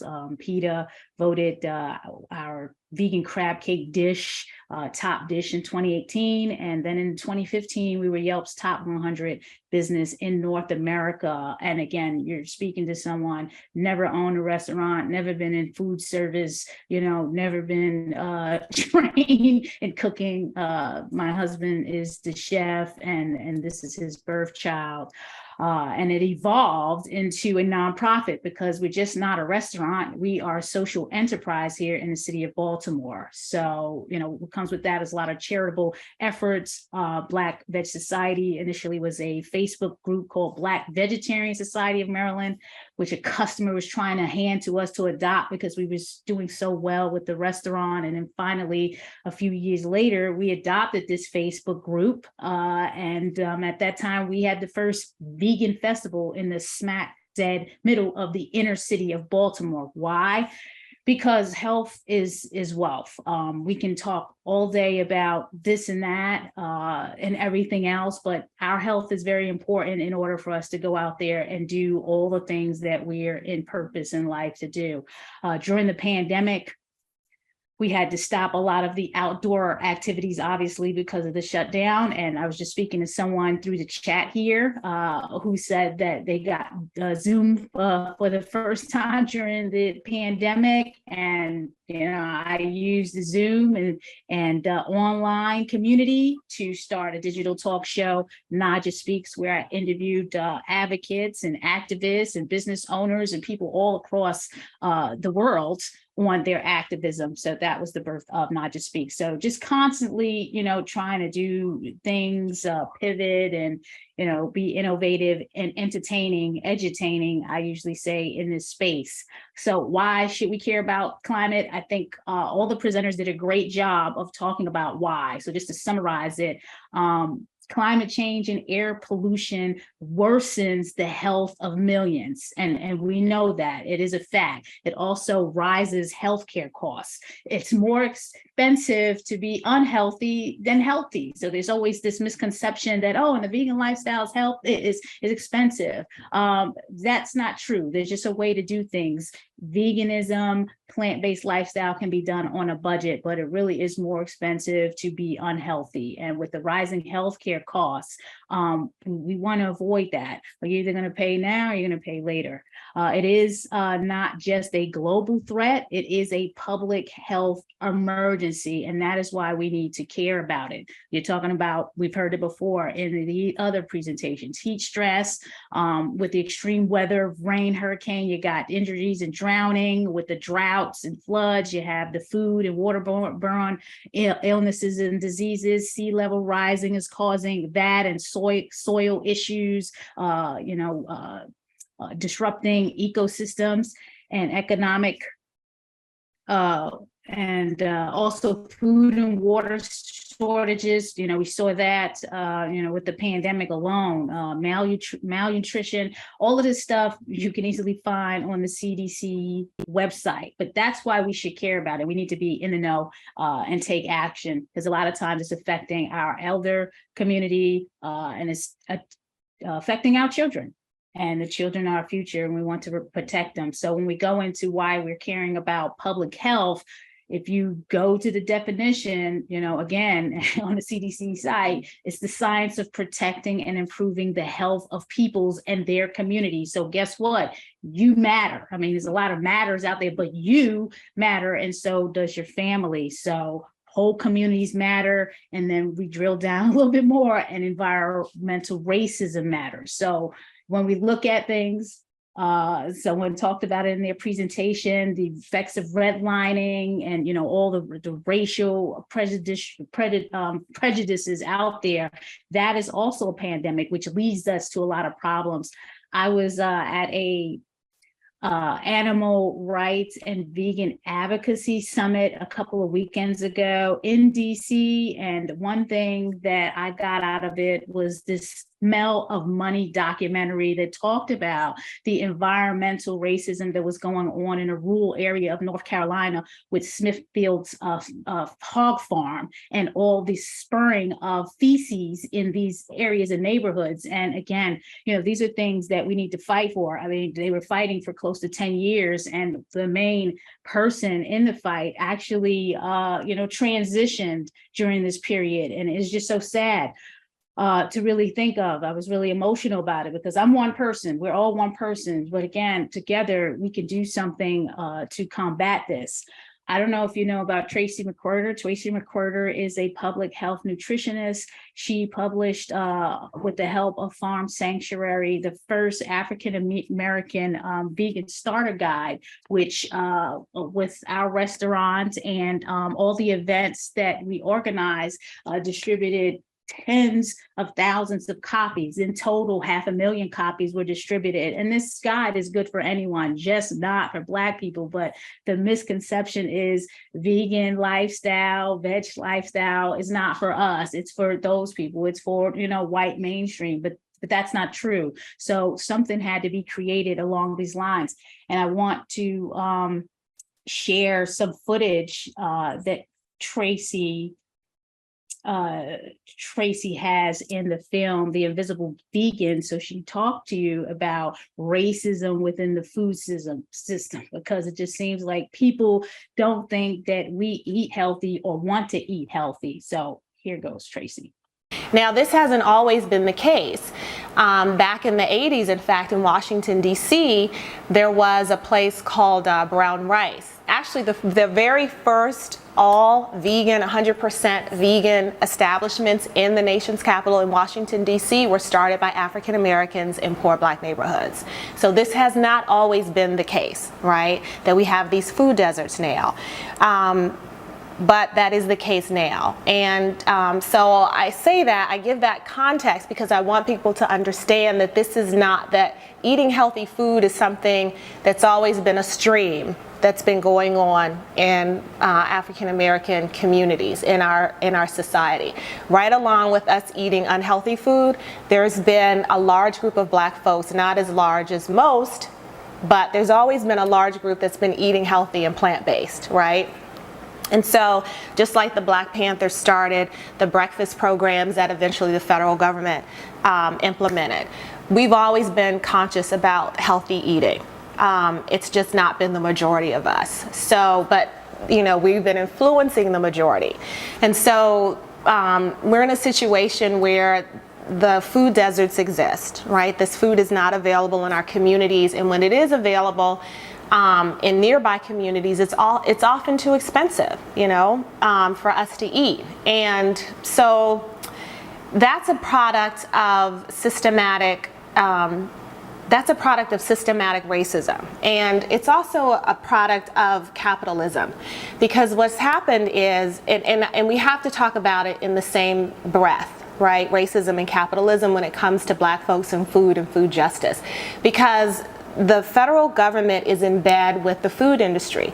The purpose of the USDA is to promote food products in this country, right? It's to promote agribusiness. And so what that means is that the federal government gives subsidies for big food to produce cheap food, right? So that means that it's going to be cheaper for us to get boxed macaroni and cheese or white bread or hamburger mix. It's going to be more expensive. It's going to be cheaper to purchase that, right, than it is to buy fresh produce, fresh fruits, fresh vegetables, whole grains, beans, and nuts from the bulk bin. And that's by design. There are no lobbyists for broccoli. There are no lobbyists for cauliflower. There are no lobbyists for brown rice.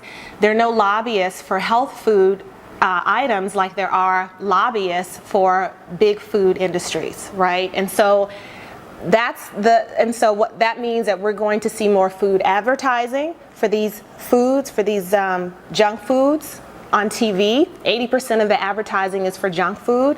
Only 2% is for healthy food. And it also means that we're not going to see these foods in our communities. So that's my long answer, but all of it is connected. I just wanted to share that because when you're talking about capitalism and the government and money and subsidies, it becomes, a whole nother fight. And again, being one person, one business, you can't do it alone.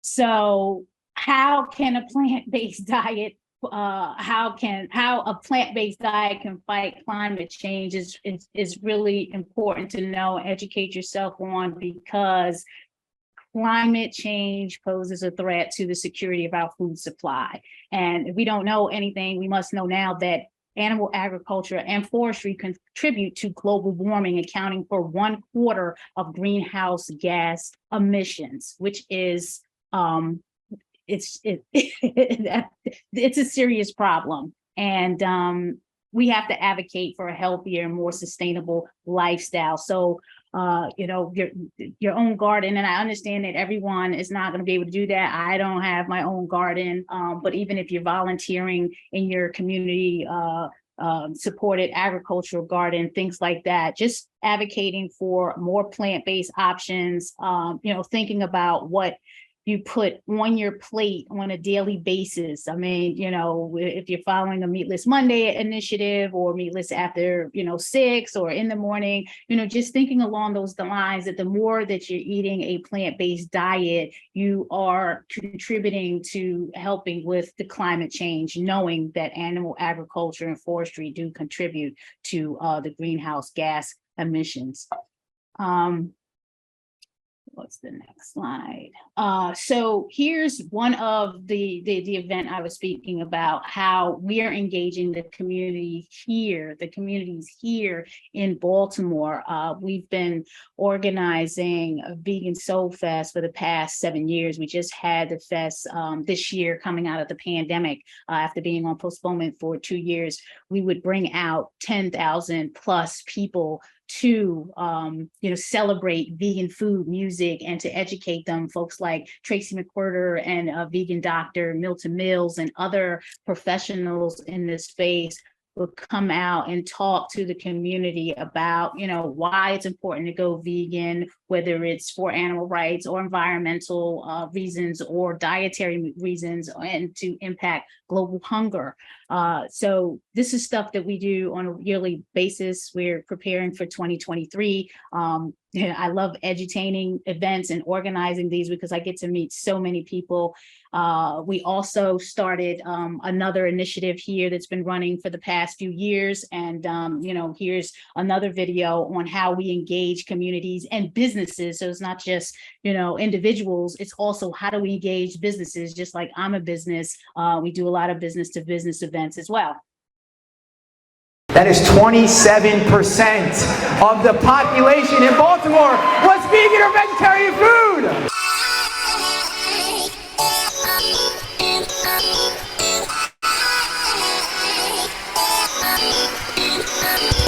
I was tired of going to restaurants and they were telling me to go around the corner to go to that store to eat what I needed to eat. Our mission started out being to make delicious, low-cost, plant-based foods that everybody would be able to access. And I feel like that's something that we're seeing a lot more of, and to be able to still share a meal and be inclusive is really, really important. As much as I love my own food, I love to go other places and eat other people's food. We're here to help you grow your restaurants. We're here to spread vegan food. We're here to make Baltimore a healthier, happier place together.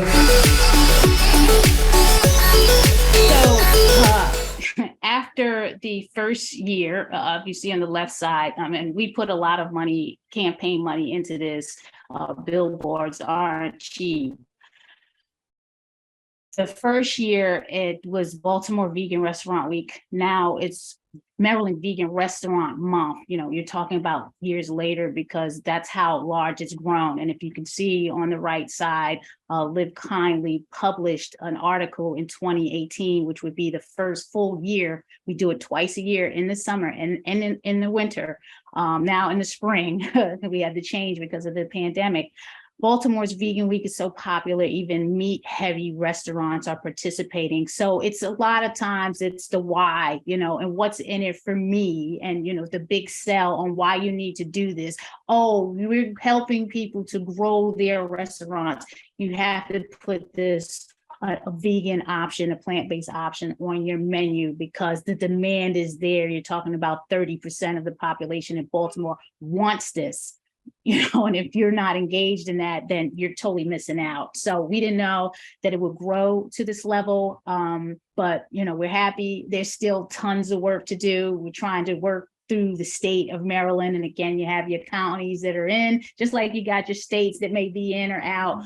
It is a lot of work to do, but it's very fulfilling. And then for the vegan Soul Fest, articles coming out from New York Times, Black vegans step out for their health and other causes. Again, those causes being, you got your environmentalism, you got your animal rights, whatever causes we're stepping out for is important. So teaching people how to cook with these foods, because that's the first question. Well, what do I do with this type of vegetable, or where do I start with this? So you have to have people that know how to cook to show the attendees, your community, what to do with it. And then, we're always bringing people out, always collaborating with organizations, churches, schools, other nonprofits and businesses.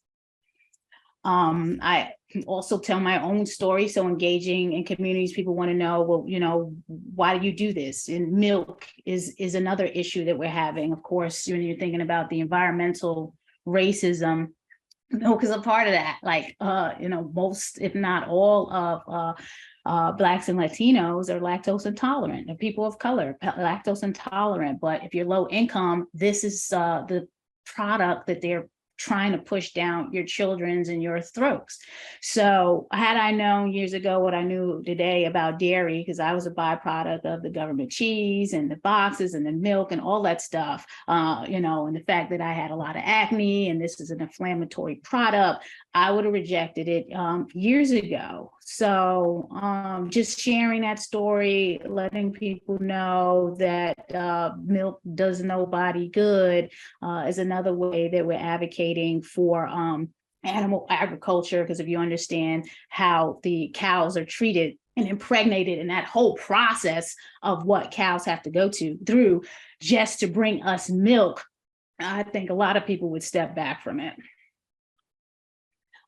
So engaging in the communities, Black Veg Society is one of the coalition partners with Friends of the Earth. I don't know if anyone's familiar with the Healthy Future Students in Earth Act. We were calling Congress in support of this act because, students are the future and the earth is the future and we have to take care of it. So some of the things that I think would work with engaging the community is either joining or starting a food policy council, identifying organizations already fighting for the issues that the food issues that you care about, making sure your local, state, and federal representative numbers are right there in your phone. Anytime I do an event in the city, the mayor and the council, city council, Baltimore, even delegates and state senators are aware that these things are taking place and they receive invites. We want to identify who shapes our food environment, comment on any food related regulations at the federal and state levels, and make food choices that support our values. So I'm very vocal on that. My daughter goes to a vegetarian school, and we still send her lunch with her. But it's very important that we voice our opinion about how we feel about the food that's being served. Engaging the government, we want to make sure it's equitable policy. We talked about it a lot in the presentations. Seeking justice by understanding and acknowledging the damaging events that we've done in the past in this country, upholding everyone's right to land, honoring the people that grow our food, eliminating food apartheid, and supporting farmers of color. So again, as you see at that, there's a coalition letter going out to Deputy Secretary at the U.S. Department of Agriculture, just letting them know that we stand behind anything that has to do with plant-based food, healthy food, especially for our children. If you want to connect with me, here's my information, Black Veg Society, bvsmd.org, and that's really all I have for you. Thank you. That was amazing, Naija. Incredible. So thank you. And can everybody hear me? Because yes? Okay. I'm having issues, but thank you so much. That was amazing. And we're right on time. And next we're going to hear from Kasima El-Amin. She's an author, a founder, and she's going to talk to us about holistic healing in our ancient science.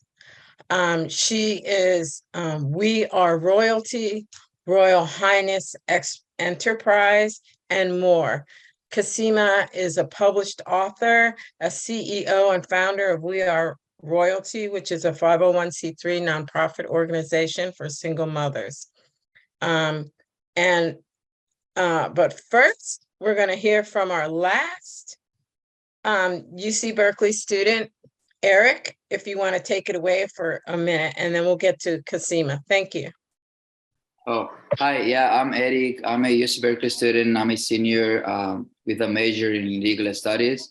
I'm also working with Cheryl and Jack and Jessica and Sarah too on the creation of the scorecard for all the cities in Alameda County.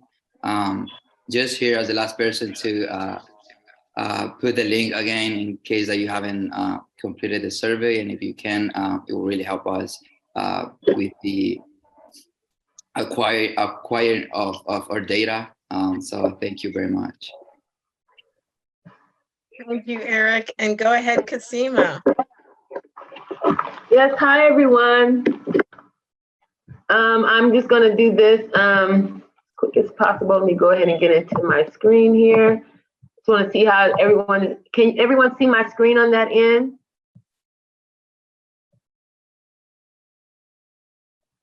Yes, we see it. Everyone's able to see me, okay. Great, okay, so basically I wanted to get on here and say that you guys have done an amazing job today in talking about, you know, some of the problems that we're having in our world today. There is a lot going on in our world, and it's really about learning to maintain a balance during these trying times, like mind, body, and spirit. So I would say with the worries of the pandemic and climate control and pollution, our internal ecosystems definitely needs to, you know, we need to reset. You know, our systems require us to make our physical and mental health a priority. So basically right now, what I'm going to do is I'm going to go through these slides. Just 1 second. Can you guys still see me? Yes, we can see you and hear you. I'm sorry. Hold on just 1 second. Sorry about that. Okay. So as I was saying, we do have to hit the reset button, and holistic methods of healing has basically been ostracized. So I'll just say that starting off. Illnesses, what I want to say is illnesses do not run in our family or our bloodlines, though our habits do, as far as our eating habits, what we're drinking, and due to modern ways of thinking or conforming to what either the government is saying or what is promoted in the media, our generations have kind of migrated more towards a I would call it a microwavable method of healing and health remedies. So I would say a lot of us go to a lot of stores to get cough medicines, different things that we need when our children get sick. And one thing I can say for sure is that when we go within and start within when it comes to the healing process, that is when the magic happens. And one thing I want to talk about today is our chakra system. Our chakras are the power centers that provide subtle energy to that helps our organs and our minds and our intellect to work at its best level. So each chakra is associated with a nerve bundle in the particular area in which these chakras are located. And they not only affect the physical health and the physical functionality of your being, but also your mental, emotional, spiritual state of mind as well. And so when any of your primary chakras points are open and unblocked, energy can run freely through those energy centers. And that is where you find harmony existing in balance in your physical body and between your mind, body, and spirit. And so as you can see right here, if your chakras are imbalanced, there's a lot that can happen. You as well. I'll start with the root chakra. You can feel feelings of low self-esteem, low energy, and I'm gonna name off the chakras really quick. Hold on just one second. Do you want to advance your slide? Advance it? Well, to see the chakras. Yes, I'm going to go to, there's, okay, so I'll start with this one right here. Because it talks about the root chakra, which is basically where, you know, you hold a lot of trauma. When you're going through like your early childhood development, usually is where we collect a lot of the negativity within our root chakras. So when your primary chakras are blocked, or they're, well, let me just go back to what I was saying. When your primary chakras points are open and unblocked, energy can run through these chakras. And this is where you will find that harmony. And so there's different exercises that you can do to unblock the chakras, but I'm just going to start talking about the chakras and what they represent. The root chakra basically is an energy center that holds a lot of your pain, a lot of your low self. I'm sorry, so sorry to interrupt, but we can't see the slide. You can't see my slide? We can see the first slide. It hasn't, we can't see the bigger version of the it's not chakras. changing? No. You might have shared the wrong screen. So hold on, just slideshow. Yeah. Okay, can you see it now? Yes, if you click the slideshow on the bottom, it'll show it to us bigger, like on the lower, where it has that little presentation. Yeah, that one. Click there. You got it. Okay, and then, so is it changing screens now? Yes. You can see okay. You guys gotta forgive me. I am so nervous. For whatever reason, I don't know. Okay. So with the chakras, yes. You have the root chakra, you have the sacral chakra, and then you have the solar plex, the heart chakra. And then you have the throat chakra, the third eye chakra, and the crown chakra. And as you can see, if any one of these chakras are out of balance, they can cause problems with internally. And so working on the chakras, I would say, would be one of the ways that we can keep a balance during these times, making sure that we are, you know, aligning ourselves. And so I'm gonna go back here because I wanted to talk about Parkinson's, because the reason I really got into holistic healing is because I was dealing with my husband who passed away recently this year, March the 5th. And so, and he had Parkinson's disease, and my studies of, because I'm now a level 3 Reiki practitioner and a holistic healer, because I got into these studies trying to help my husband in his situation, trying to love him through his situation. And I'm putting up just a few slides right here in regards to Parkinson's disease and, you know, different symptoms that you may notice in your loved ones as it's coming on. And we're still just seeing one slide, the one that says chakra balance. We're not seeing the other slides that you're talking about. Yeah, you have to click on the slide. You got to click on the next slide. So click on this next slide. Girl, hold on just a minute. I am clicking on my next slide. Hold on. And it's still not showing. No, you're not sharing the screen you think you're sharing. So unshare and then share again and see if you can get those two things aligned. Okay. Yeah, when you share, just pick the PowerPoint document from the options. When you share, it'll ask you, you'll see the PowerPoint document. Right. So here I'm sharing in my windows right here. Mm-hmm. Okay, and then it says share. So you guys can see that, right? It was waiting to load.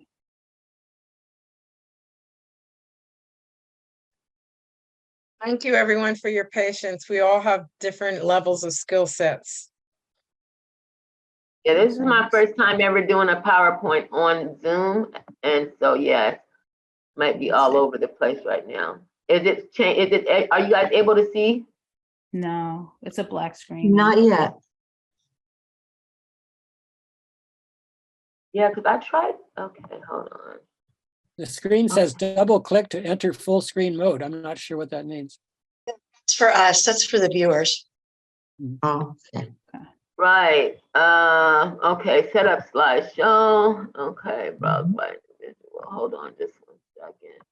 Let me see, beginning, you still can't see anything. No, it says it shows black. It says has started. Are you clicking on your PowerPoint?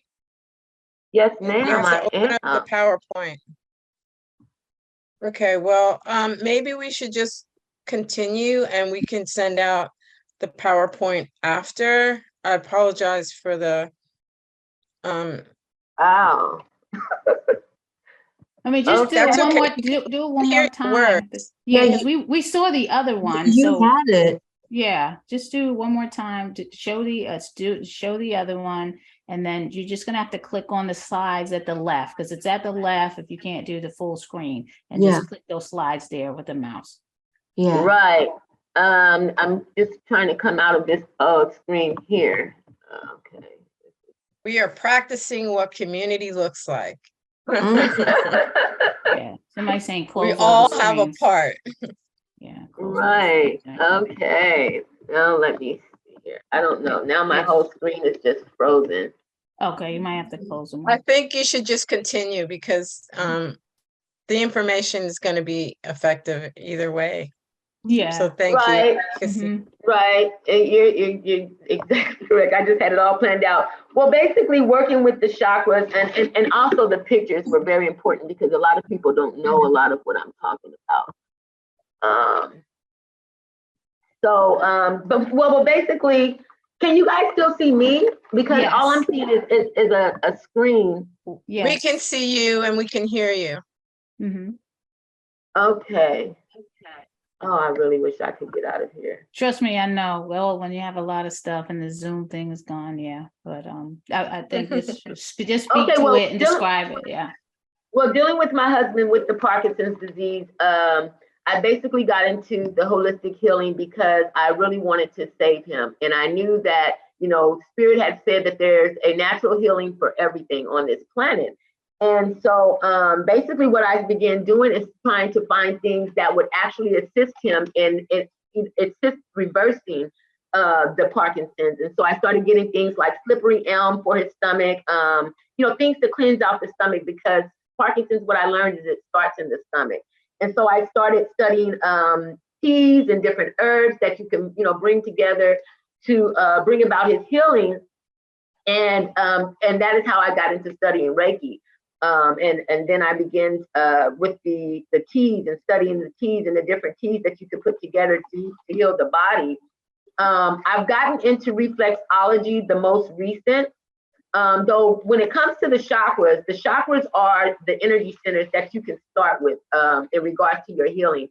And the ways that you can heal these chakras, see, I have all these examples here that I need to show you guys because there's yoga poses, there's just so much information in this slide. Oh, this is crazy. Send out the information afterwards so they'll get it. So just keep it moving. Thank you, Kasima. I'm sorry for having such different. Right, basically, yeah. Well, because everything that I basically had in the slides, I'm explaining that on paper. So the yoga poses that I'm explaining, that I'm going to be explaining right now, I basically can't show you what I'm talking about. So it's kind of just detouring me from the way I had this all planned out. So, but basically, to heal the chakras, there are yoga poses that you can do. There's different mudras that you can do. You can do some grounding, go out in the sun, in the elements, and ground. I'm so sorry, you guys. So can you guys see my slides now? Because I really need to do this with the slides. No. You still can't see anything. So email them to me and I'll share them. Yes, I'm going to email them to you. And the way that I was told to do this is just not working. And everything that I had prepared basically goes with my slides. I'm trying to explain the yoga poses right now, and because I'm explaining geometric yoga, and it's different from the yoga that we've learned through the Hindi method. And so now it's just like I'm just all over the place. This is horrible. So it's Laura at 350bayarea.org. Super easy. Is this for your email to what? If you send me the slides, I'll share them and then you can talk about them. Okay, hold on. Yeah, everything's just going wrong. Oh my. Well, this is the ultimate, it takes a village, right? Well, maybe not. Okay, I apologize for this, you guys. I really apologize for this. I am going to try to share them with you right now. And you said your email is LAURA, Laura, at 350bayarea.org. Okay. Yeah, my apologies. Okay, I just tried to send that to you. I apologize, you guys. That's all I can say is I apologize. That's okay. For the most part, I'm just going to keep going. Yes. So basically, when it comes to the chakra system, you're wanting to make sure that your chakras are in alignment, because without your chakras being in alignment, it could cause you all types of health problems. Okay, your chakras can affect your overall health. And so basically what I wanted to speak about today was if your chakras are imbalanced, if the root chakra is imbalanced, you're prone to more inclined to have low self-esteem, low energy. If the sacral chakra is imbalanced, that is the chakra that is about creativity, sexuality. And if that one's imbalanced, you will lack creativity, and you will feel a lot of despair and depression. Just like I said, dealing with my husband, that's what got me on the path to the holistic healing. And right now, I have these pictures of crystals and different things that you can use to heal your chakras, because what I wanted to talk about is healing the chakras. And one of the slides I have here is speaking about, as far as the crown chakra, you can use frankincense, sandalwood. The root chakra, you can use cinnamon, cedar, and there's different stones and crystals that you can use regarding like hematite, bloodstone, cornelian.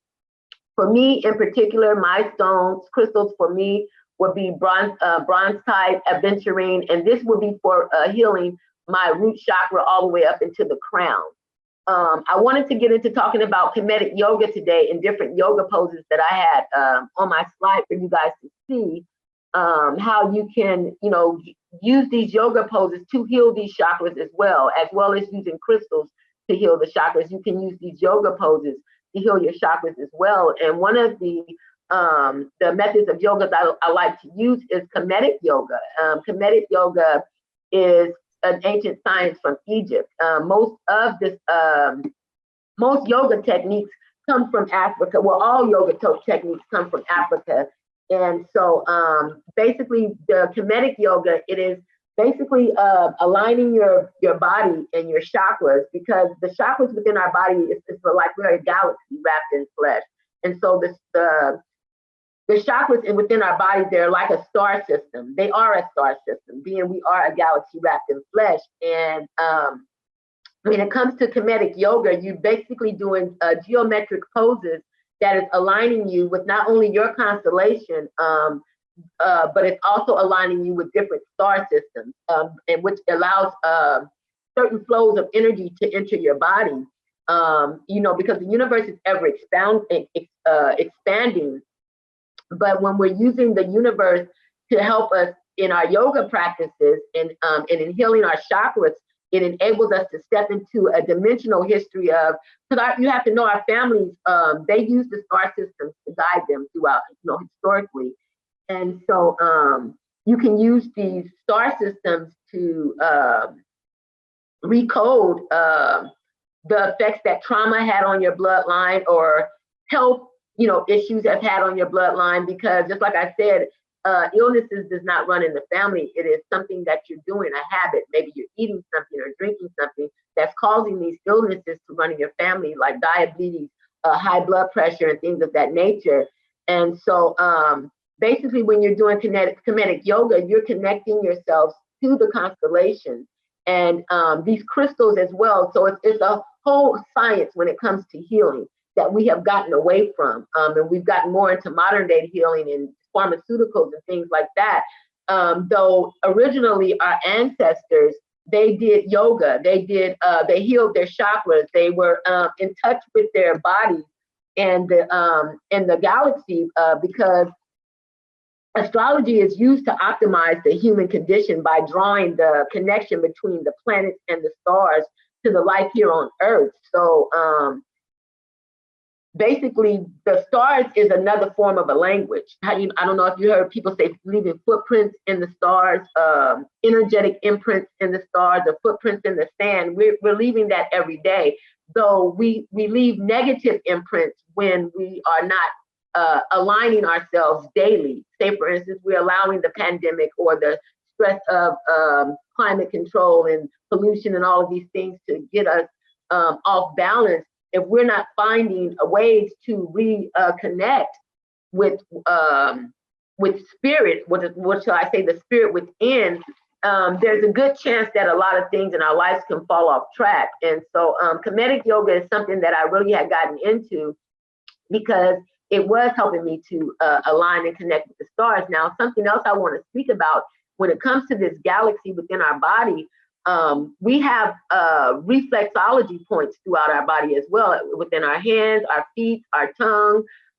And these reflexology points are connected to different organs in our body, such as our bladders, our liver, our spine, all of that. And so even when we're walking outside without shoes on, the meridian points in our feet are connecting with the meridian points of the earth, and we're healing.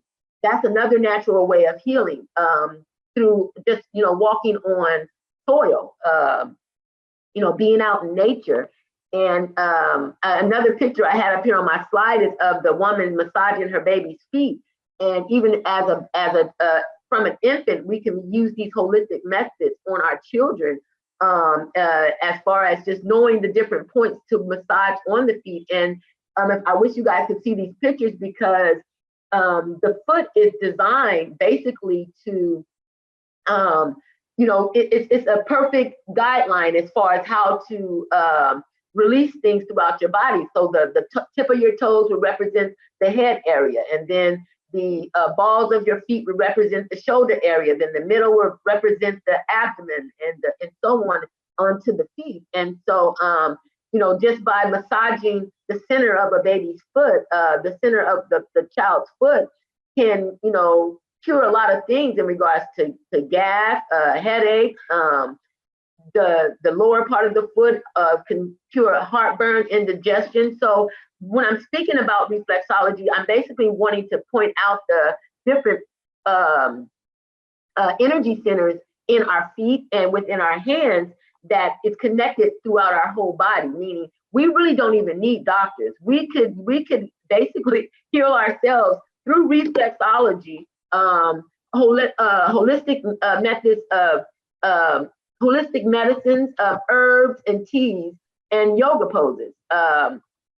Even within the mouth, we have different reflexology points.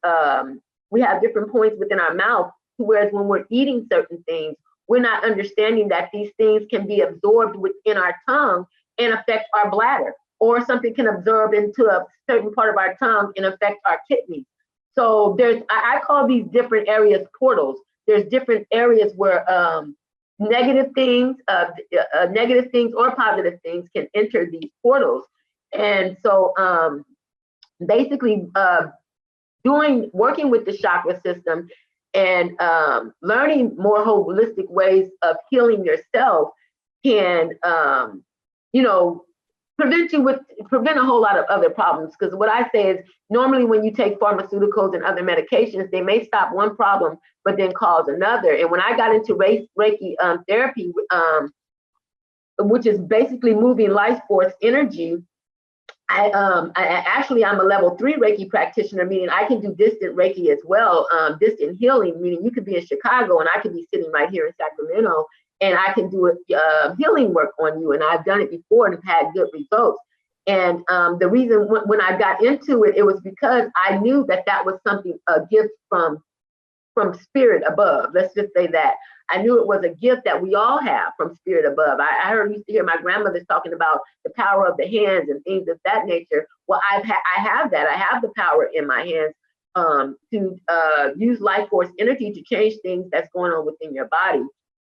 And so that is another method of healing that we used in ancient times, that our ancestors used to live as long as we did. We even lived longer back then in ancient times. Yeah. And even with the crystals, there's a crystal pretty much for everything. Like the clear quartz is good for recovery and courage, and healing the crown chakra.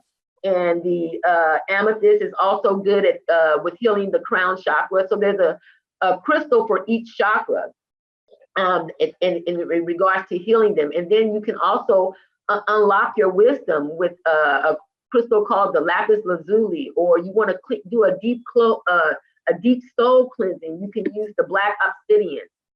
It's just there's a lot of different crystals, and I have the pictures here that I was going to show you guys. But my main focus is to say that again. My main focus, almost at time. Okay, my main focus was to just speak on the star system within our bodies, and to basically allow you to see where there's a great need for us to tap more within ourselves in regards to healing. When it comes to healing, we need to look more within and not so much look outside of ourselves for solutions, because from the beginning of time, Mother Earth has said that she has created a natural healing for everything, whether that is in crystals, whether it is in just nature itself. And so I really hate that I wasn't able to show my slideshow, because it has a lot of information on here, more than what I was even able to speak about. And so, but at the end of it all, as I said before, during these times, we do need to make sure that we are staying grounded. Say that again. Thank you. Thank you, thank you, thank you, Kasima. Okay. That was great. Even though you about weren't able to show your slides, we all got the feeling of your presentation, and I think it was amazing. Thank you so much. And we'll send out your slides. So you just need to send them to me, and I'll send them out with the rest of the slides from today. So thank you very much. This has been an amazing, amazing morning. It's just incredible, the speakers that we had. I want to thank all the speakers again, and the students that were here today to drop the survey, if you had a chance to fill that out. So I want to thank Karina, Laura, Marta, Hannah, Christy, Leslie, Naja, and Kasima, the steering committee for the CEMTF, and the planning and logistics and the legislative committees. Yeah, we're in a heap of trouble, but now is the time to be in solidarity, to stop the silos, take time to love yourself, to forgive yourself, to do some healing for yourself. We heard today about cultivate individual resilience and well-being, to create an anti-displacement policies. We heard from the invisible vegan, that was amazing. And we have to cultivate well-being for our community, not just ourselves, for our community at large. We all have to do better. We can all do better when we know each other. That was really powerful. And I also learned today that the USDA doesn't promote healthy food. I never thought of that before. And we also learned that we need to eat more plant-based food. I know that I'm trying to do that, and my children do that, so they're my inspiration. And we have to make sure that we love each other, we love ourselves, and we show love. And we have to take care of the planet, the earth, our community. We're all in this together. So stay positive, stay healthy, and thank you all for being here. And have a blessed day and happy holidays. There's a couple of announcements. Our next event for the Climate Emergency Mobilization Task Force will be January, I think it's the 20th, which is income, climate, and the economy, I mean. And also on Thanksgiving Day in the Bay Area, you can go to the sunrise ceremony on Alcatraz. And also on Sunday, Karina Gould is having an event, which I'll send out. My computer's been acting not so great either, so I'm not able to find the link that I want to find right now. But that event is happening, and I'll send that out with the follow-up. And the evaluation form Jack has dropped in the chat if you want to fill that out, and I'll send that out as well. But anyway, thank you, everyone. I really appreciate you all for being here, and it's been an amazing day. And again, I want to thank my son Armando for getting me into this climate activism. And I appreciate my daughter Spencetta and my family for allowing me to take out all the time from the family to do all this work. So it takes a village, and it takes cooperation from within. So have a blessed day, everyone, and happy holidays. Thank you. Happy holidays.